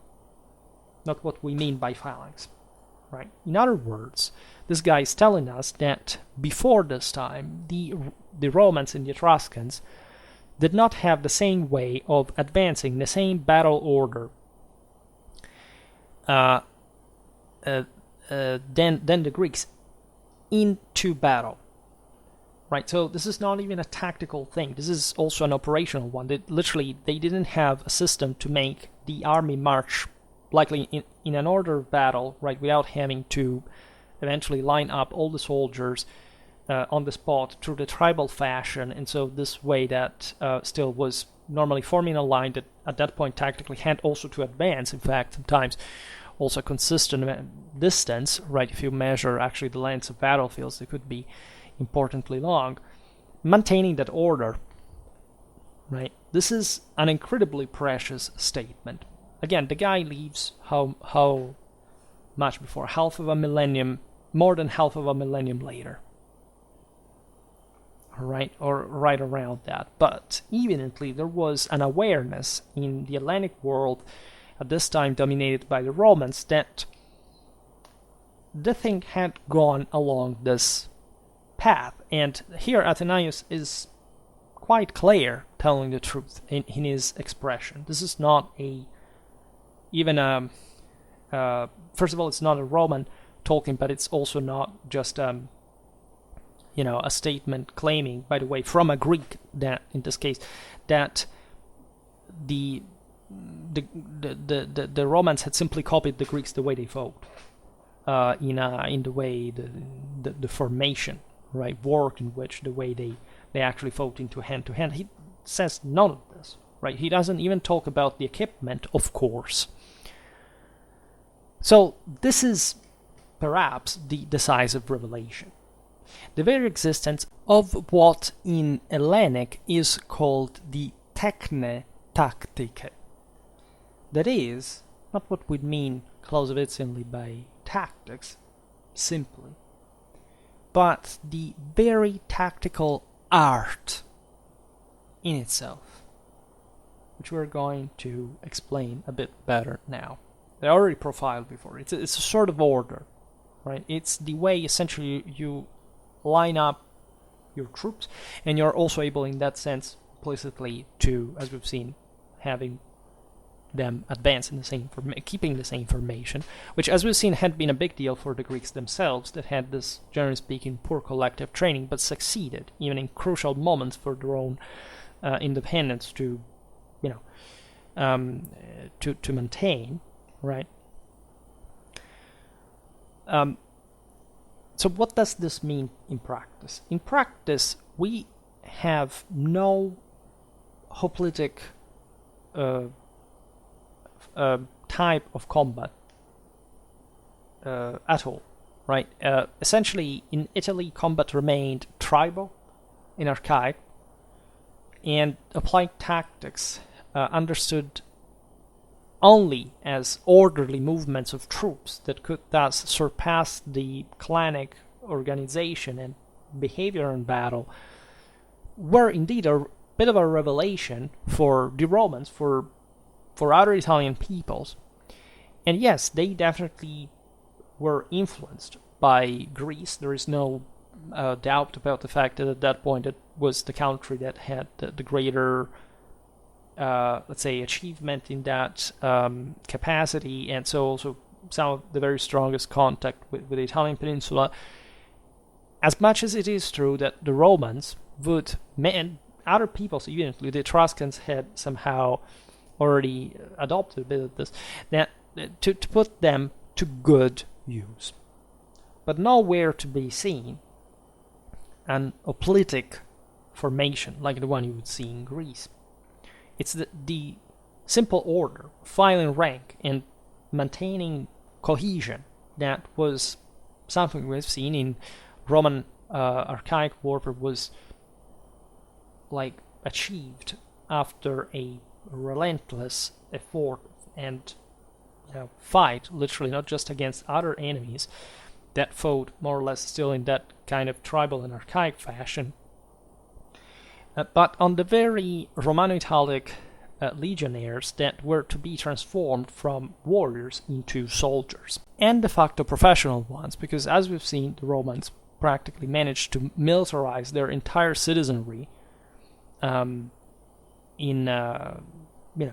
of course as free men, into constant warfare, at times for decades in a row, uninterruptedly, against some of the most fierce and savage people from the Apenninic hinterland that had to be taken out their nests and massacred in the process, in extreme proofs of force, politically, militarily, and socially, that, however, and ultimately succeeded. So something, again, that was never seen really in Greece until at least Alexander, that at that point, was of course not having much of an influence, militarily speaking, if not by moral inspiration of world domination on the Romans, that exactly at that point were forging that the Manipular legion was in fact something completely different than of course the Macedonian ones, that stemmed evidently from, it was something actually different from hoplitic tactics, because the latter entailed de facto just reliance on heavy infantry, whereas Macedonian tactics are combined arms with hammer and anvil, right? The Romans also take quite a while to actually mature manipular tactics, right? It's not until the Second Punic War that, for example, you have a manipular legion being able to perform successfully and intentionally wheeling orderly maneuvers right to outflank the enemy or on a regular basis and stuff like that, right? Even the manipular legion originally was born in, contrarily to what is commonly believed, in fact, in the sense that the Romans were more elastic or whatever, and that this was allegedly designed also to beat the phalanx and all this BS. Actually, incredibly rough, primitive, archaic, bloody, frontal steamroller of some sort that, yes, was surely more flexible, as we've seen, because, say, individually that the soldiers were substantially different from whatever was in Greece, but that had, in that sense, nothing to do with any sort of Hellenic hoplitic problem, because simply Rome had not been fighting against the Greeks at this point at any substantial level, right? So, and the Greeks, again, were not, by definition, in hoplitism, not armies simply venturing for, I don't know, the Apenninic hinterland just to create problems to the Romans or whatever, right? That wouldn't happen until Pyrrhus, when the Libyan legion, the Manipular legion, was fully developed, right, from at least a couple of generations. So, and even succeeding at some point to pull off essentially a meager draw that was enough as an instrument, at least to make Pyrrhus desist in his Italian adventure. But we will talk again about the Manipular legion, because it's really crucial, but it's also very crucial what the Romans had been doing up to that point as well, and this hadn't entailed any trace of hoplitism whatsoever. It is important, again, because aside from these later sources, there's really none of that. Some of you will come up with the Chigi, this sort of the Situla della Certosa, those kind of representations of soldiers represented in aligned way, in the Kijivase especially, in a sort of similar hoplitic fashion, with all this guys with the round shield lined up, etc. But aside from the fact that it's just a painting, and that it doesn't tell us what an entire army looked like or fought like in the first place, the Situla, for example, shows evidently some segmented classes of warriors with different weapons, including axes, etc. So there is some cavalry there. So it's again not a thing that for which you can say, well, representatively, this is how, in Italy they fought like an hoplitic phalanx. Right? When you study the history of these battles, the battle accounts, the Roman sagas, the later tradition, there is none of, even if the Romans had at some point matured that sense of, positivistic, surpassing of the Greeks. That, by the way, is something that they likely did acquire in the sense a bit like an Hellenic mentality. It was interested in, somehow rationalistic explanations about people's accomplishments and sort of scores, goals, whatever, pointage, whatever.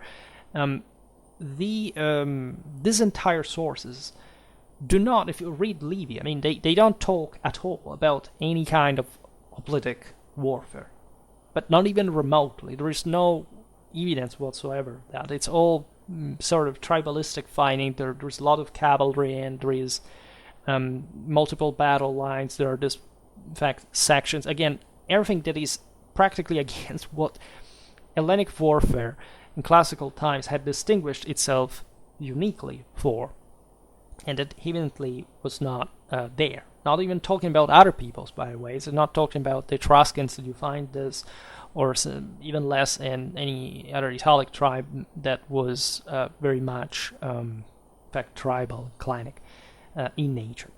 All right.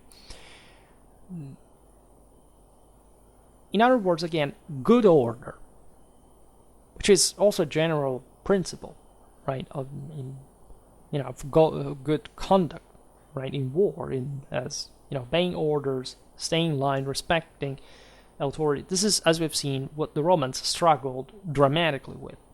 That video about the Battle of Suessa that I re-uploaded last month when I was on vacations, well, that tells you everything, right? These guys were, as consuls, willing to kill their sons for having disobeyed them, even after a proof of great individualistic feat on horseback, right, a duel, which of course the Roman was victorious, but had to be killed anyway because he had disobeyed his father, and most importantly, a consul. You can't quite distinguish there what is more important, because it's basically the same thing, as we've seen in the videos about traditional and sacred royalty.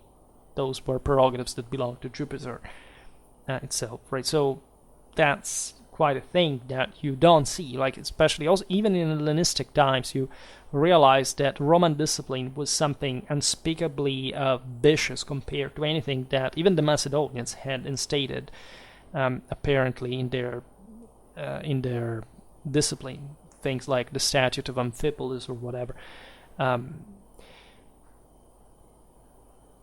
First, the Etruscan, thus, and then the Romans, because of the obvious influence of Etruria on Latium, discovered not only the advantages of fighting in an orderly manner by simply looking at them into other people, but how they had to carry that out, to do so, to be able to do it themselves, right? So, watching a precisely aligned formation marching across the battlefield for hundreds of meters was a sight never before seen on an Italian battlefield. And even beyond this sort of Hellenic mutuation, the question here is, why should have the Italians in the first place, say, learned something simply because another people was doing that, and not being themselves actually on, say, maturing, right, beyond the verge of developing that by themselves, right? After all, the art of war spread without too much of these complicacies. The same can be said about the Greeks in the Near East, right? There were surely mercenaries, peoples, again, moving, serving abroad, etc. But you don't quite organize a new military model, and surely not overnight, just like that, by again buying to this modernistic, positivistic delusion that again there is a people that is stupid and the other has figured out the way to beat everybody else. Except they didn't, and actually these other guys beat them at that. This is perhaps what the Romans really like to think, right? Because it was just like, wow, they did that, how cool is that? They were really better, right? So this is a mentality that, let's say, a Roman could have later on, when his city was de facto already dominating over the Mediterranean. But say in the 5th or in the 4th century BC, this surely was much less spoiled by any kind of external influence. It's incredibly difficult to stress the extent of Roman primitiveness and archaicness at this point in history. Like, we think that, again, a people is, this is a bit the myth that we have been fed from, say, the peak of Western success that I think, was good, but misunderstood. That simply by exposing a people to something, you can simply make it change overnight. That's not how it works. It takes a lot of work. And I believe that the wars that Rome had to fight in order to rise as the hegemonic power in the Italian peninsula were a bit more of a motivating factor than whatever the Greeks were doing at home, right? So that, again, there were, yes, Hellenic phalanxes in the Italian cities of southern Italy, but that's something also that the Romans do not quite reach until very late in time, fundamentally in the 3rd century BC. So that when this whole continental, say, theater had been taken over before in order to arrive there, and the Manipular Legion had already been created in the process. So even the fact that the Greeks simply taught the concept and that the Etruscans were more receptive to it and then they passed it to the Romans, it kind of makes sense in a hierarchy of civilizations, considering the stages of development of the time. And of course ideas travel immediately, but it's never about the idea, it's about the practicability of the same. And so if an idea is impractical, you don't have the means to achieve that, and there are much bigger problems you have to cope with, you will fundamentally not achieve that. It's a bit the reason why, for example, peoples like, I don't know, the Celts were fearful foes for the Romans, but they didn't quite have that same kind of battle formations and order, and somehow this fact techne tactic, as a Greek would have called, all right? And on what did that depend? Well, it depended on the fact that they didn't have a state.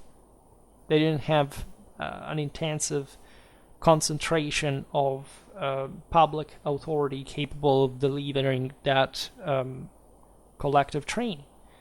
So, and discipline. So it's incredibly, say, easy to see how, after all, this ideal techne tactica would, of course, remain a beautiful idea in the mind of the Greeks, but of course how the art of war developed also besides them in other places in the world, surely also by osmosis, by hybrid, by Hellenic influence, but only when time had come, right, for these systems to mature at that level, right? Seeing such formation pass from a marching column to a fighting line without hesitation was a big deal, right? It's not that these people surely didn't have means to do that in a more organized fashion already in tribal times, but avoiding confusion, maintaining precise geometries between the ranks, was a big deal. It surely, if showed just by, again, we don't have like a Greek army just stepping into central Italy to show off like that, but surely people who traveled had seen this, and they had surely been impressed by and admiring, right, together with fearing this system, right? Those guys in those Atlantic cities have managed, because they are politically organized and socially segmented in a particular way, to transform their moral drive into this system, which effectively maximizes collective training, diluting actually the individual one, and however managing to deliver more effectively forces on the battlefield, so to have also greater control of the situation, to somehow predict more easily at least what your movements are going to be, and not losing cohesion in front of quite dangerous enemies. So in order to achieve this, it was necessary to learn certain methods of training for collective combat, much more effective than those that had been conventionally practiced until then. Right, so this word tactica deriving from tacticos, which means orderly, meaning to put in order also. Right, this is something that actually from a semantic point of view already defines what was happening a bit everywhere. Like every single army was put in order before battle. Also the clinic tribal forces had their own way to do so, right, to pass from say column to march in some, again, less orderly way, and to maintain, to be lined up all next to the other, to have battle plans, to know how to simply fit that, right? So also this acquisition was not happening overnight. It was, however, inspired by a system that also was gradually forming overseas, and that, of course, was becoming famous in the surrounding world. Right, so beyond the adoption of any panoply or fighting style, it was precisely this putting in order in military action and combat, the possibility of disciplining the enthusiastic warrior fury of the Romans, which certainly amazed them by showing them the path to follow, that truly mattered in this picture. It's incredibly important to stress in the history of Western civilization that while a Thucydides, by in fact the time of the Peloponnesian War, could go as far as saying in a very Hellenically idealistic fashion that discipline was everything, that pure reason, right? This is a very secular modern concept, right? That only through reason you could, to the extreme, like win wars. This is Athena speaking, essentially. The Romans never thought that they could separate the virtus, which actually equates to virility, but in the sense of warriorhood, right, of manhood in that individualistic, archaic sense, from discipline. These without the other, one could not work alone in order to win wars, right? Guess who conquered the world between the Greeks and the Romans? This is not to say that the Greeks did not actually produce actually the greatest commander in the history of mankind. Speaking of the megas, obviously. But of course, Rome provided us, and in the sense the world, in human history, with the most comprehensive integration of modern and traditional synergy ever seen, right? In the history of mankind, really. This is something that stems exactly from this capacity that evidently through those later sources the Romans had understood of being able to challenge peoples that were also more dangerous than them. And the Romans were not immediately so eager to take everything over beyond a certain dimension, right? They had to go by paths as well. But there is no doubt that they also treasured, exactly because of the speed of this rise that was incredibly fast, right, compared to any other population that I can think of, to remain incredibly anchored to their warrior root at the same time. So that the Roman legionary, and this aspect is very often understood, is not a guy that is solely designed to think or act rationally, to just obey orders per se, and or fight or remain exclusively in formation.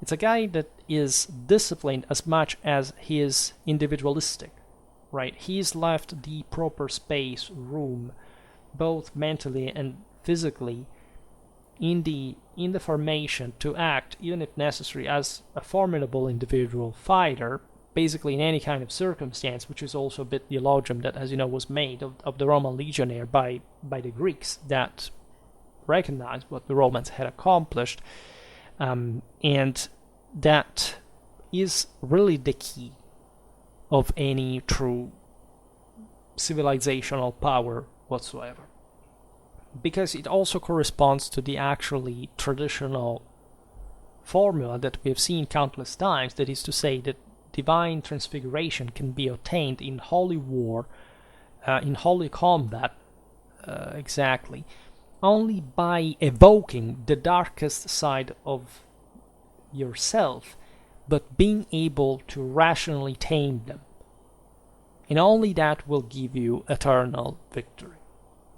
Right? And this is a concept that objectively in the Hellenic world was already way more diluted. This is not to say that the Hellenic hoplite wouldn't have a sort of that too as well, but the model, at least as we celebrated in the full of classical civilization, something that the Greeks definitely had abandoned in a spiritual sense, for first and foremost for a modernistic and secularistic reason, right? Which is also in part the same process that the Romans and all of us, like a civilization, underwent, right?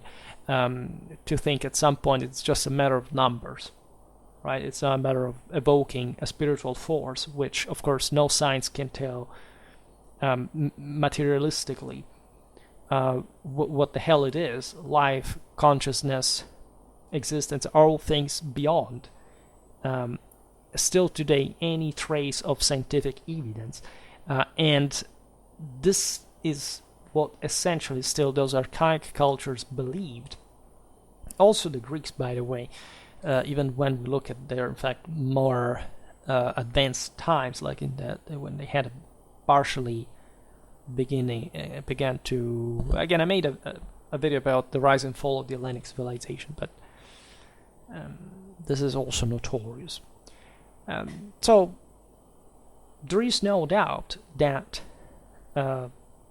again, in the Italian military landscape, there is no room for any kind of hoplitic battle. Really, there is no evidence that can even in any way recall it. Right? Normally, if you study ancient historiography, you reconstruct battles, you more or less know what they are about. So it's quite striking to me, as I was saying in the beginning, also what do people think when they say that, I don't know, they studied history.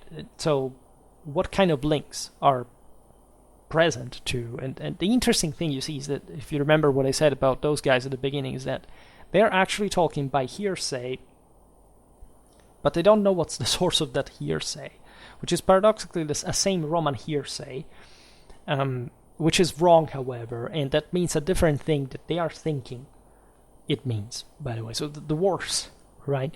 Like all the phrases against Roman imperialism, Calgacus, all that stuff. I don't know how to tell, but that's actually a way the Romans used to show Wu is not able to understand what the greatness of the empire is, because they wouldn't understand the meaning and the sense of it, right? But it would still happen, right? And they had to cope with that. So Rome had literally an evangelical mission to transfigure mankind. Another aspect which is definitely very important is archaeology here, because as you know, I believe as a military historian that we are the ones who make military history. Archaeologists do not make military history. They wish sometimes they did, but that's not their job, right? So the contribution that archaeologists bring to military history is invaluable, provided that it is military historians who interpret the discoveries and not vice versa. Archaeologists who make military history. Because war has its own logic, which is first and foremost a human one. It doesn't speak materialism, it doesn't speak determinism, it doesn't speak relativism, right? All things that somehow are supposedly hard sciences misinterpreted in their actual purpose have been enforced on us without any actual scientific culture. Banally, like mistakes done at this level are, the same ones of, for example, weapons, not understanding how weapons have been adopted for fashion without understanding the tactics, right? Again, those Etruscan hoplites were smug with their hoplitic panoply, but for reasons that were essentially not military. They were not fighting as hoplites, right? And you can, it's easy, because, again, there is not a radical difference of which kind of armor you use at the time. It's mostly the degree of heaviness that makes the difference in a broader sense, and then you can use any other kind of weapon. You can make all this melange. And just think at how many times have habits, mental laziness, conservatism even hindered a tactical change. How many times, above all, has the political, social system dictated the law in the field of strategic culture? Just like in the way we misinterpret now these things, at least not our scholarship in this has been good at assessing it finally, but never to the fullest, sometimes also dialectical capacity to disclose to a broader audience, unfortunately. But it's evident that, like this, as we will see better also for in the video about the development, the genesis of the Manipular Legion, there are processes that really last centuries. Military revolutions are not often revolutions, if they are at all. They're slow dynamics. They follow tortuous paths. So the absolutely easiest, most evident and direct explanation for the development of Roman art of war is actually a slow evolution and sophistication of traditional tribal warfare in the peninsula. So never a transition with the mature Hellenic hoplite model. Never, right? The Greeks brought maybe this tactical insight as an art, not as hoplitism, to Italy, right? Without any particular tactic attached to it.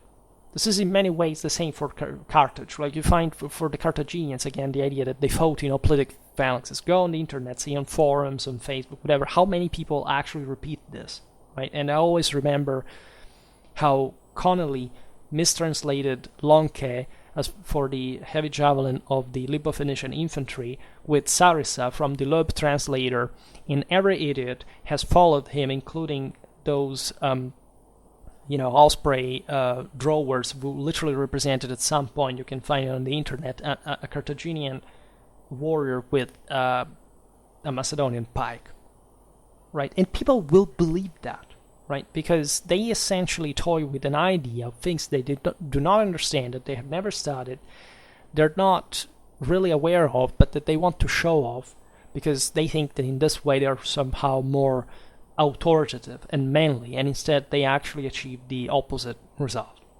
right?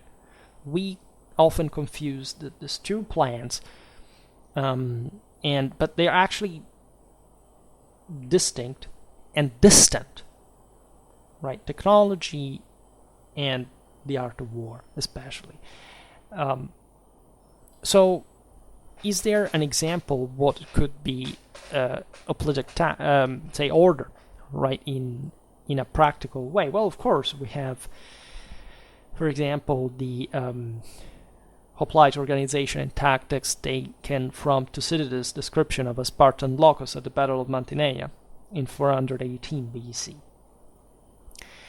And this illustrates more or less what, say, the men were simply divided into. Like, and this is not much a matter of numbers or size of units, etc., but how they fundamentally moved in relation to one another. The locus is a unit of 512 men divided in 4 Pentecostus subunits, which are in turn formed by the union of 4 enomotes, right? And each of them has 32 men. It's really a simple squared, scale. The Romans likely learned this sort of distribute. We don't know actually how things really work. Actually, the Romans had, as you know, different unit sizes, so that is also meaningful. So I'm not making an equation now with Thucydides ones, but the sense again that there had to be a standardization of the units was crucial. This order, this even just linear, this alignment both in depth and in width, right? So it's likely that the Etruscans had something like this. I may even doubt that in some way, meaning that the Etruscans didn't quite have the same level, for example, of social segmentation in Rome that was actually much more even, right? So if we want to make a comparison with the Hellenic world, actually the Romans were more similar to that than the Etruscans, and in fact I suspect that it's even more unlikely that the Etruscans actually ever adopted a true order in if not in the way we have seen, just that this slow and gradual evolution of the one of the battle lines, which could have been just an autochthonous Etruscan thing, right? And that the Latins may have been developing parallel, by the way. So, and the same goes for, did the Etruscans learn this from the Italiotes, from the Italic Greeks? Maybe, like they were very close, there is no doubt, but is it what really made the thing? That's what we should ask, and we don't really know, right? There is not really much that you can dig, unfortunately, in these relations. In any case, when you have two enomotes marching side by side, you have essentially some file openers, the leaders at the head of the formation, the hoplites following. Each line stickus has the same number of men, that is in this case 8. And the maneuvers, even the most complicated, are simplified by the fact that each man must follow what his leader does.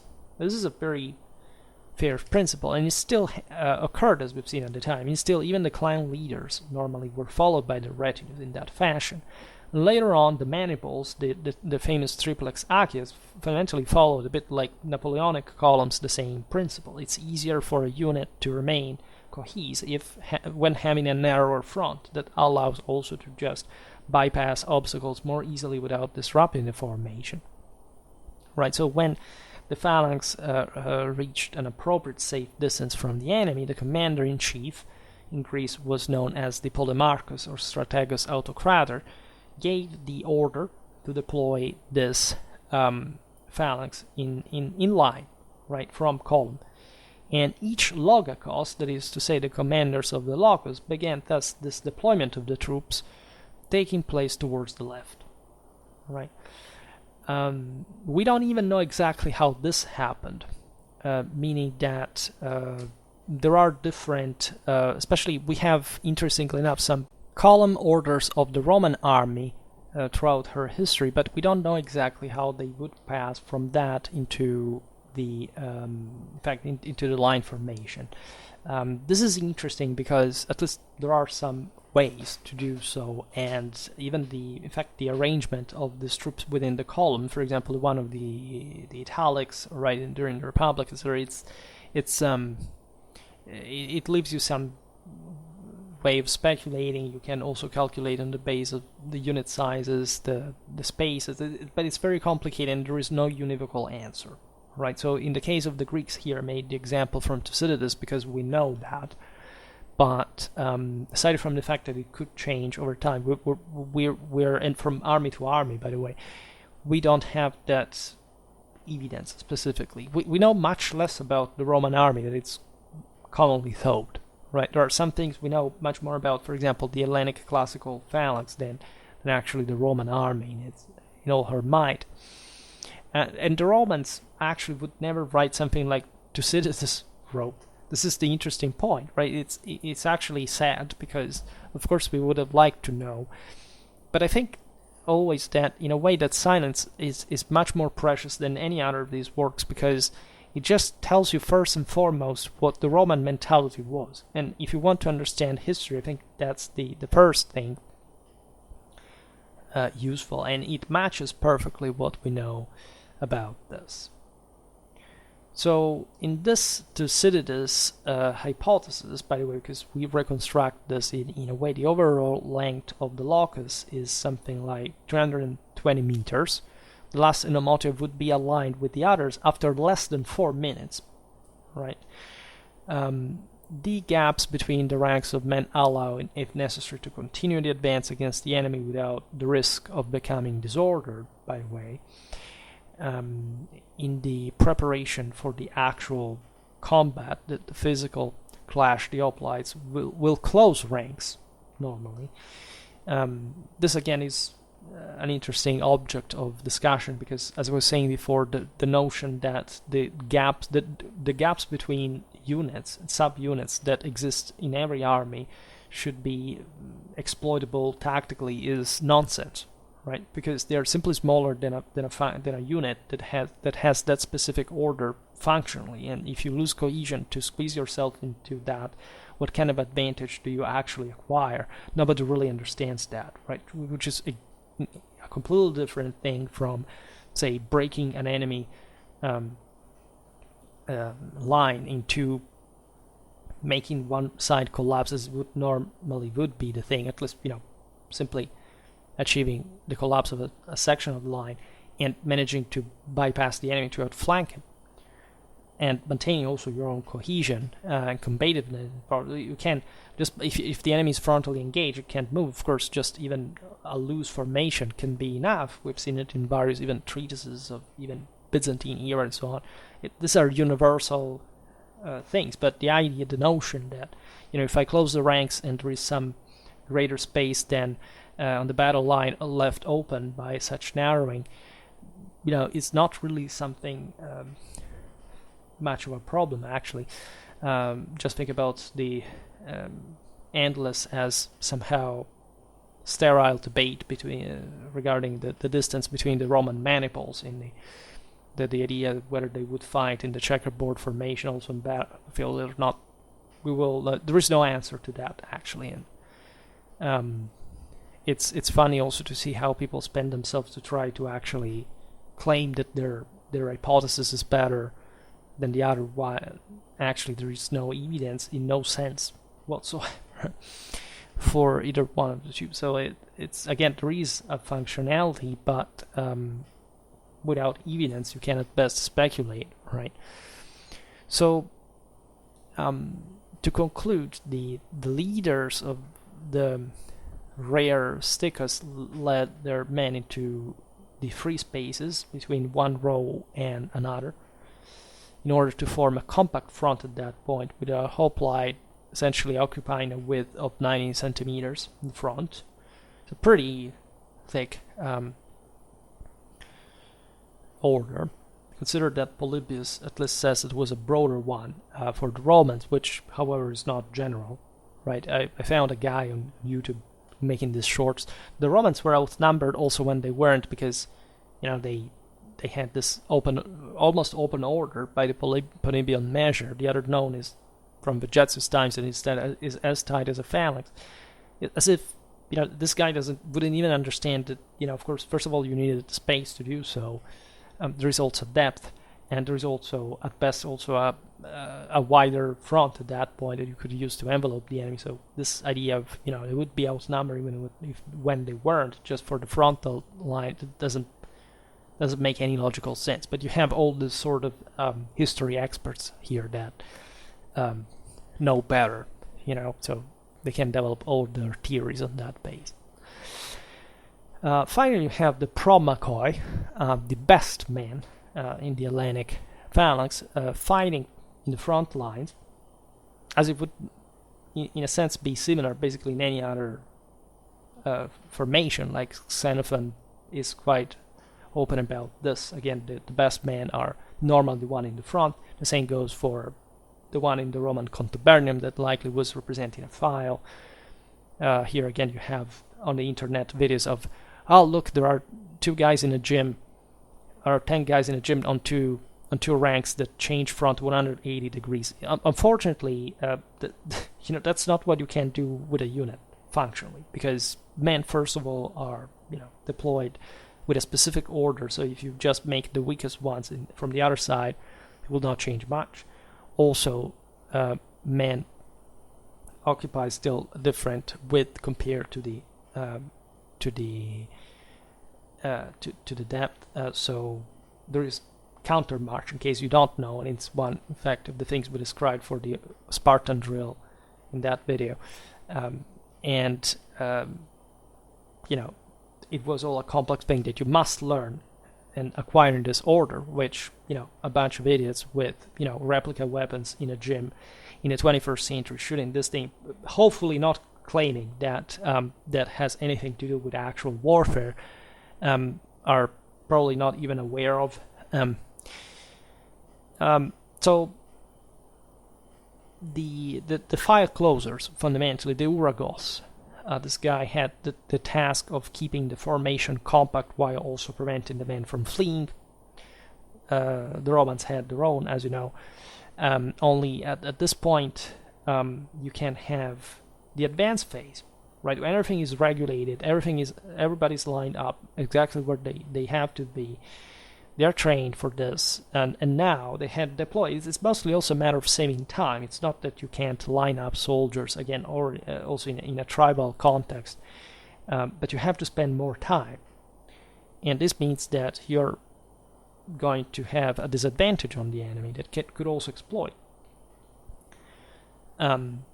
This advancing phase against the enemy was, of course, crucial and somehow fatal in many ways. The Greeks called it ephodos, right, which would be followed by the epidrome, that is the fast-paced charge, right, of the last tens of meters. And this is it's also the moment in which you have to gain momentum. It's not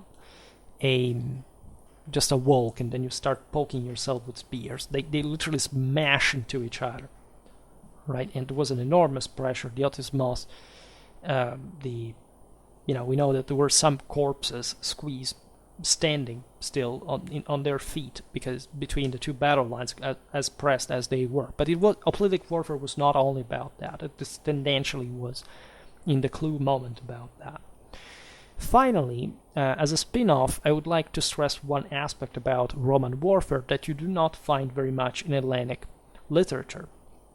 That is to say, duels, right? The Romans, as good warriors originally, were fixated literally with, again, issuing the enemy in single combat, and there are plenty of these examples in the Roman sagas, exactly for the centuries in which allegedly they should have been fighting with a hoplitic phalanx, right? So you can definitely affirm that the Romans never took up, in fact, hoplite combat, but calmly developed their own tribal tradition in this more organized forms that would turn into essentially what we call the manipular tactics. They remained individualistic fighters, but in more disciplined forms. The hoplite panoply was, as we've seen, unsuitable for single combat and dueling, largely.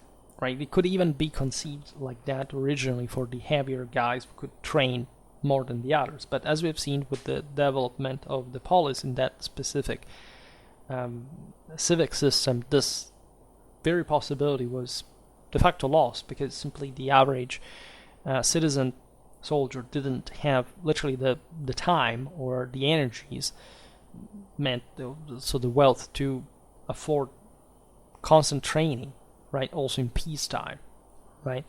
This is what made the Spartans different, simply because they lorded over a much larger population of slaves that could provide, with their support accordingly, right?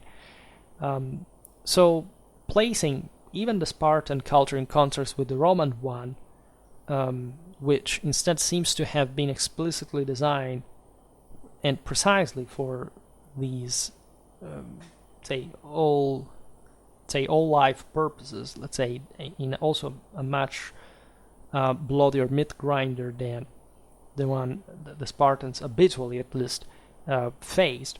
We can exclude that the tactics were really the same, and that even in in the Hellenic case, this had simply been that for even quite a consistent time, because there were, as we've seen, even relatively recent tactics, and just maturing at a certain point towards again the 5th century. So if we exclude, and for I would say understandable reasons, Homer and his exaltation of heroic combat, essentially Hellenic history doesn't show during the hoplitic phase single combat practically, right? This is evident. In contrast, single combat is mentioned quite frequently in ancient Roman history, and exactly again more or less in the times in which again the Romans should have had this phalanx that nobody sees, and that the Greeks had essentially fully matured exactly in the same years in which the Roman duels appear instead. The timing is useful here.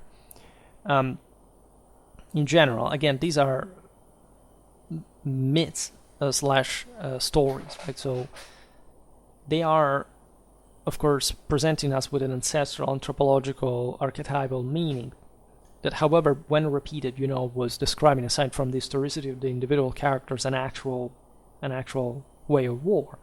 Also in time, and this was explained from times in which that influence still persisted, telling the truth. If you can find in the 2nd and 1st century BC, the Romans were all about still this thing. The leaders, the senatorial houses were minting coins showing these heroes of the Punic Wars, their ancestors fighting in single combat as knights. It's literally the entire sort of heavenly, tradition. And in fact, you have for the elder times at that time to still the stories. Romulus defeating Acro, king of Caenina, for the Spolia Opima. Well, this was done while the same Romulus was carrying out a sacrifice, by the way, in the same Caenina. And the Spolia Opima, even though they mean literally the best of the loot, right? They actually have to do with the actual corpse of the enemy hero killed, right? And it is literally a human sacrifice, right? So that the body of these victims was brought in triumph by the same Romulus on the chariot, by the way, to the temple of Jupiter Feretris, that seemingly and hang in the oak tree that was present in front of the temple on the Capitol, and this, by the way, it's the Yggdrasil, it's also the oak of the Bible. It's always the same story, right? The oak, it was there also in Rome as the center, the pillar of the world, and was a symbol of Jupiter, that Feretrius indicates probably the striking nature of, meaning that, of course, they believe that only God could have given the force of killing this guy when the hero was great enough to get the Holy Ghost on him, right? So, like the Roman commanders did, the victorious ones, the imperators, they would bring back the spoils of war and giving it back to Jupiter, right? Like in the Cursio. The funeral, in imperial funeral, when the Roman knights threw all their decorations into the pyre while an eagle was freed, right? And they were all galloping around the pyre. This is one of the single most beautiful thing in the history of mankind by far, right? Or any other that I can think. And Feretrius stood there, that the guy, the guy that had been killed had literally been smashed by thunder. Right. The Horati defeated the Curiati of Alba Longa in the 7th century BC. That's also quite of a story, as you know. Aulus Cornelius Cossus defeated Lars Solumnius, king of the Veientes, and this Veientinus. That was an Etruscan, as you know, in single combat, and he also took the Spolia Opima. In 508 BC, Horatius Cocles, on the Sulpicius Bridge, faced the Etruscans first together with Spurius Larcius and Titus Herminius, and then alone, right? It was a great competition between the patrician houses regarding these things. They were all essentially mafia bosses that had to show off being the true champion there. And that's basically the entire heroic story there, that doesn't make the Romans differ much from the Homeric heroes, right? There are others, by the way. Here, just some of them. In 361 BC, during the war against the Gauls, led by the dictator Titus Quinctius Capitolinus Crispinus, right? Just beyond the Nomentan bridge, Titus challenged this barbarian of enormous build, right? The symbol of the Titan, of the Vanir, to a duel.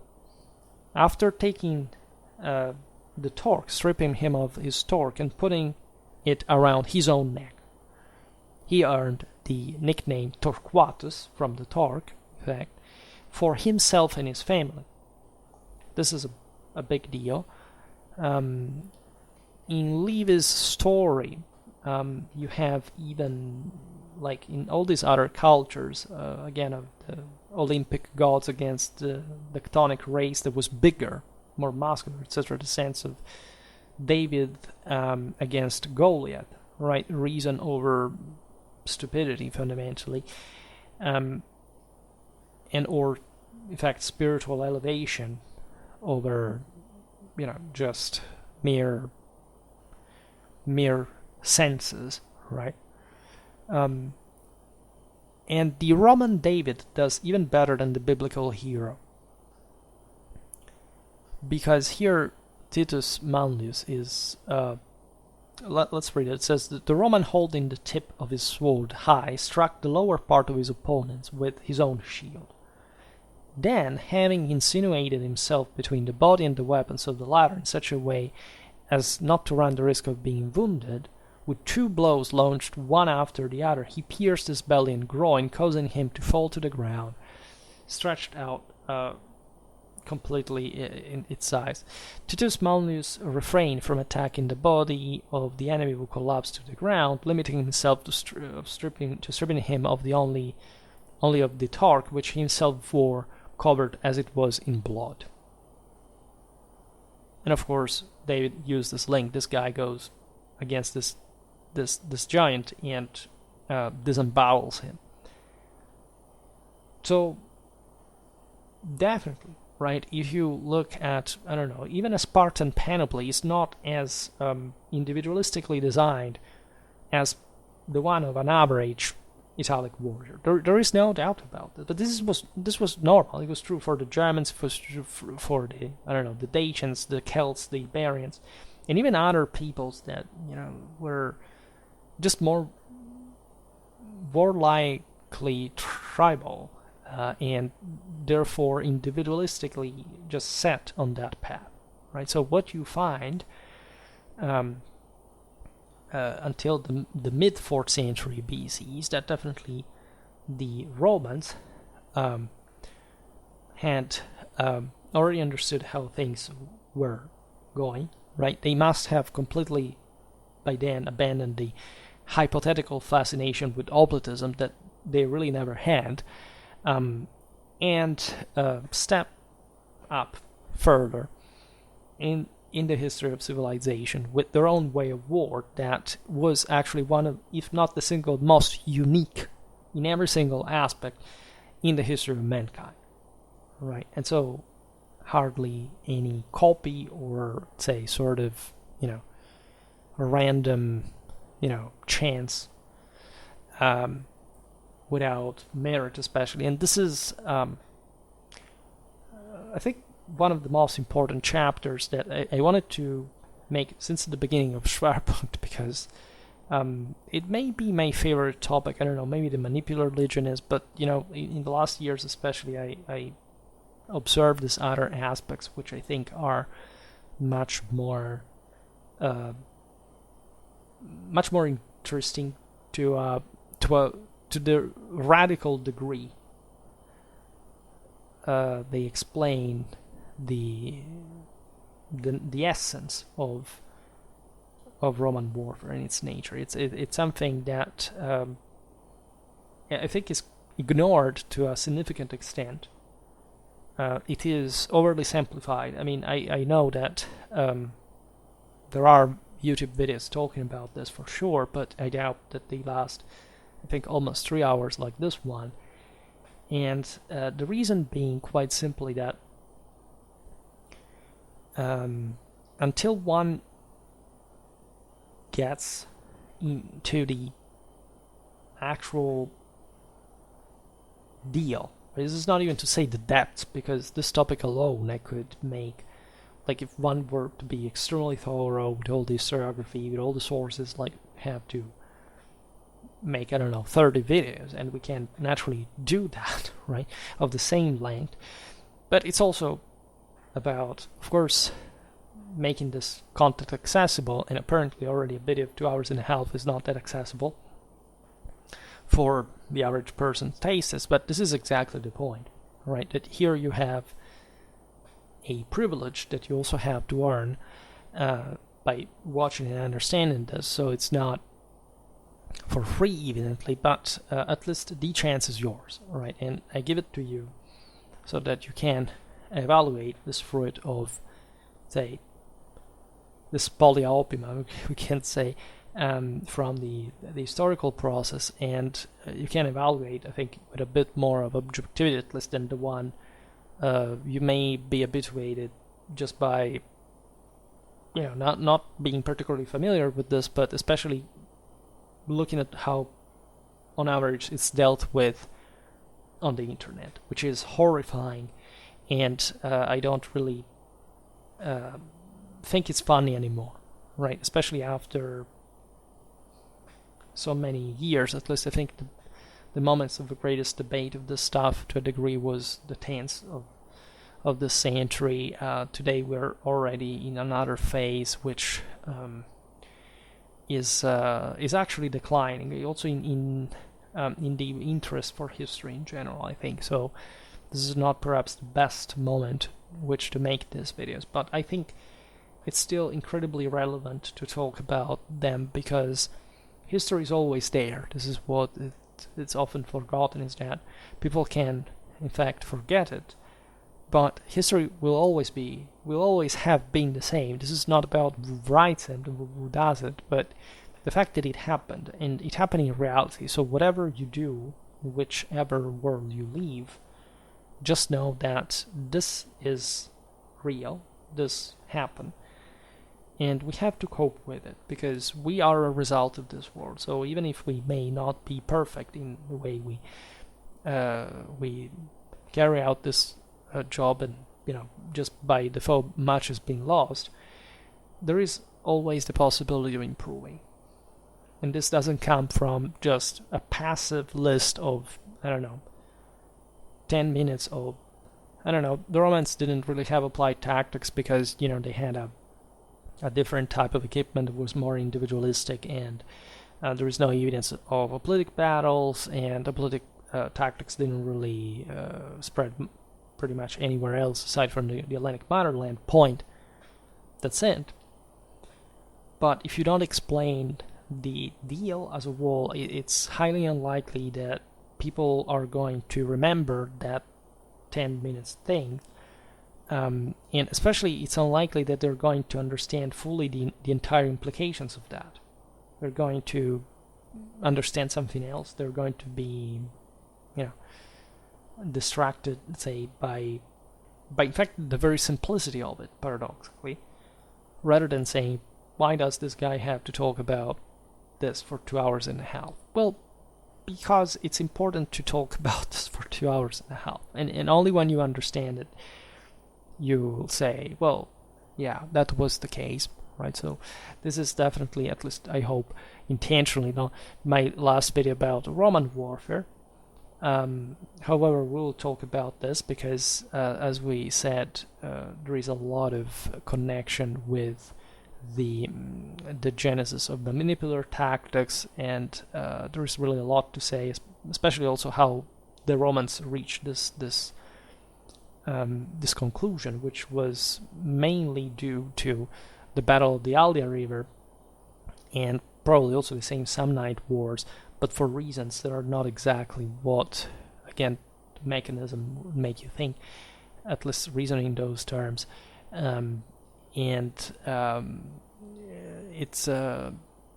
again, we will see it, but this is just, say, the background of the story, and especially getting rid of the notion that hoplitism existed in Italy at any point, aside from perhaps those very little corners of say, mainland. In fact, because Sicily is not Italy, just breaking it down to you, Hellenic colonies that really didn't have any sensible influence even on the military systems just bordering them in the south. So it's really that thing, right? So you can go out there quite proudly and debunking now all the story, and we are how many 11,000 more. You can imagine how funny it can be to that point to drill you in the tactica, but our own way, right? So the Roman way. For today, however, I stop it here. I just hope that you enjoyed this video. If you did, please share it. Otherwise, leave a like or subscribe to my channel if you're interested in my upcoming content. As always, I thank you heartily for listening to me. I wish you a nice time and see you next time. Bye.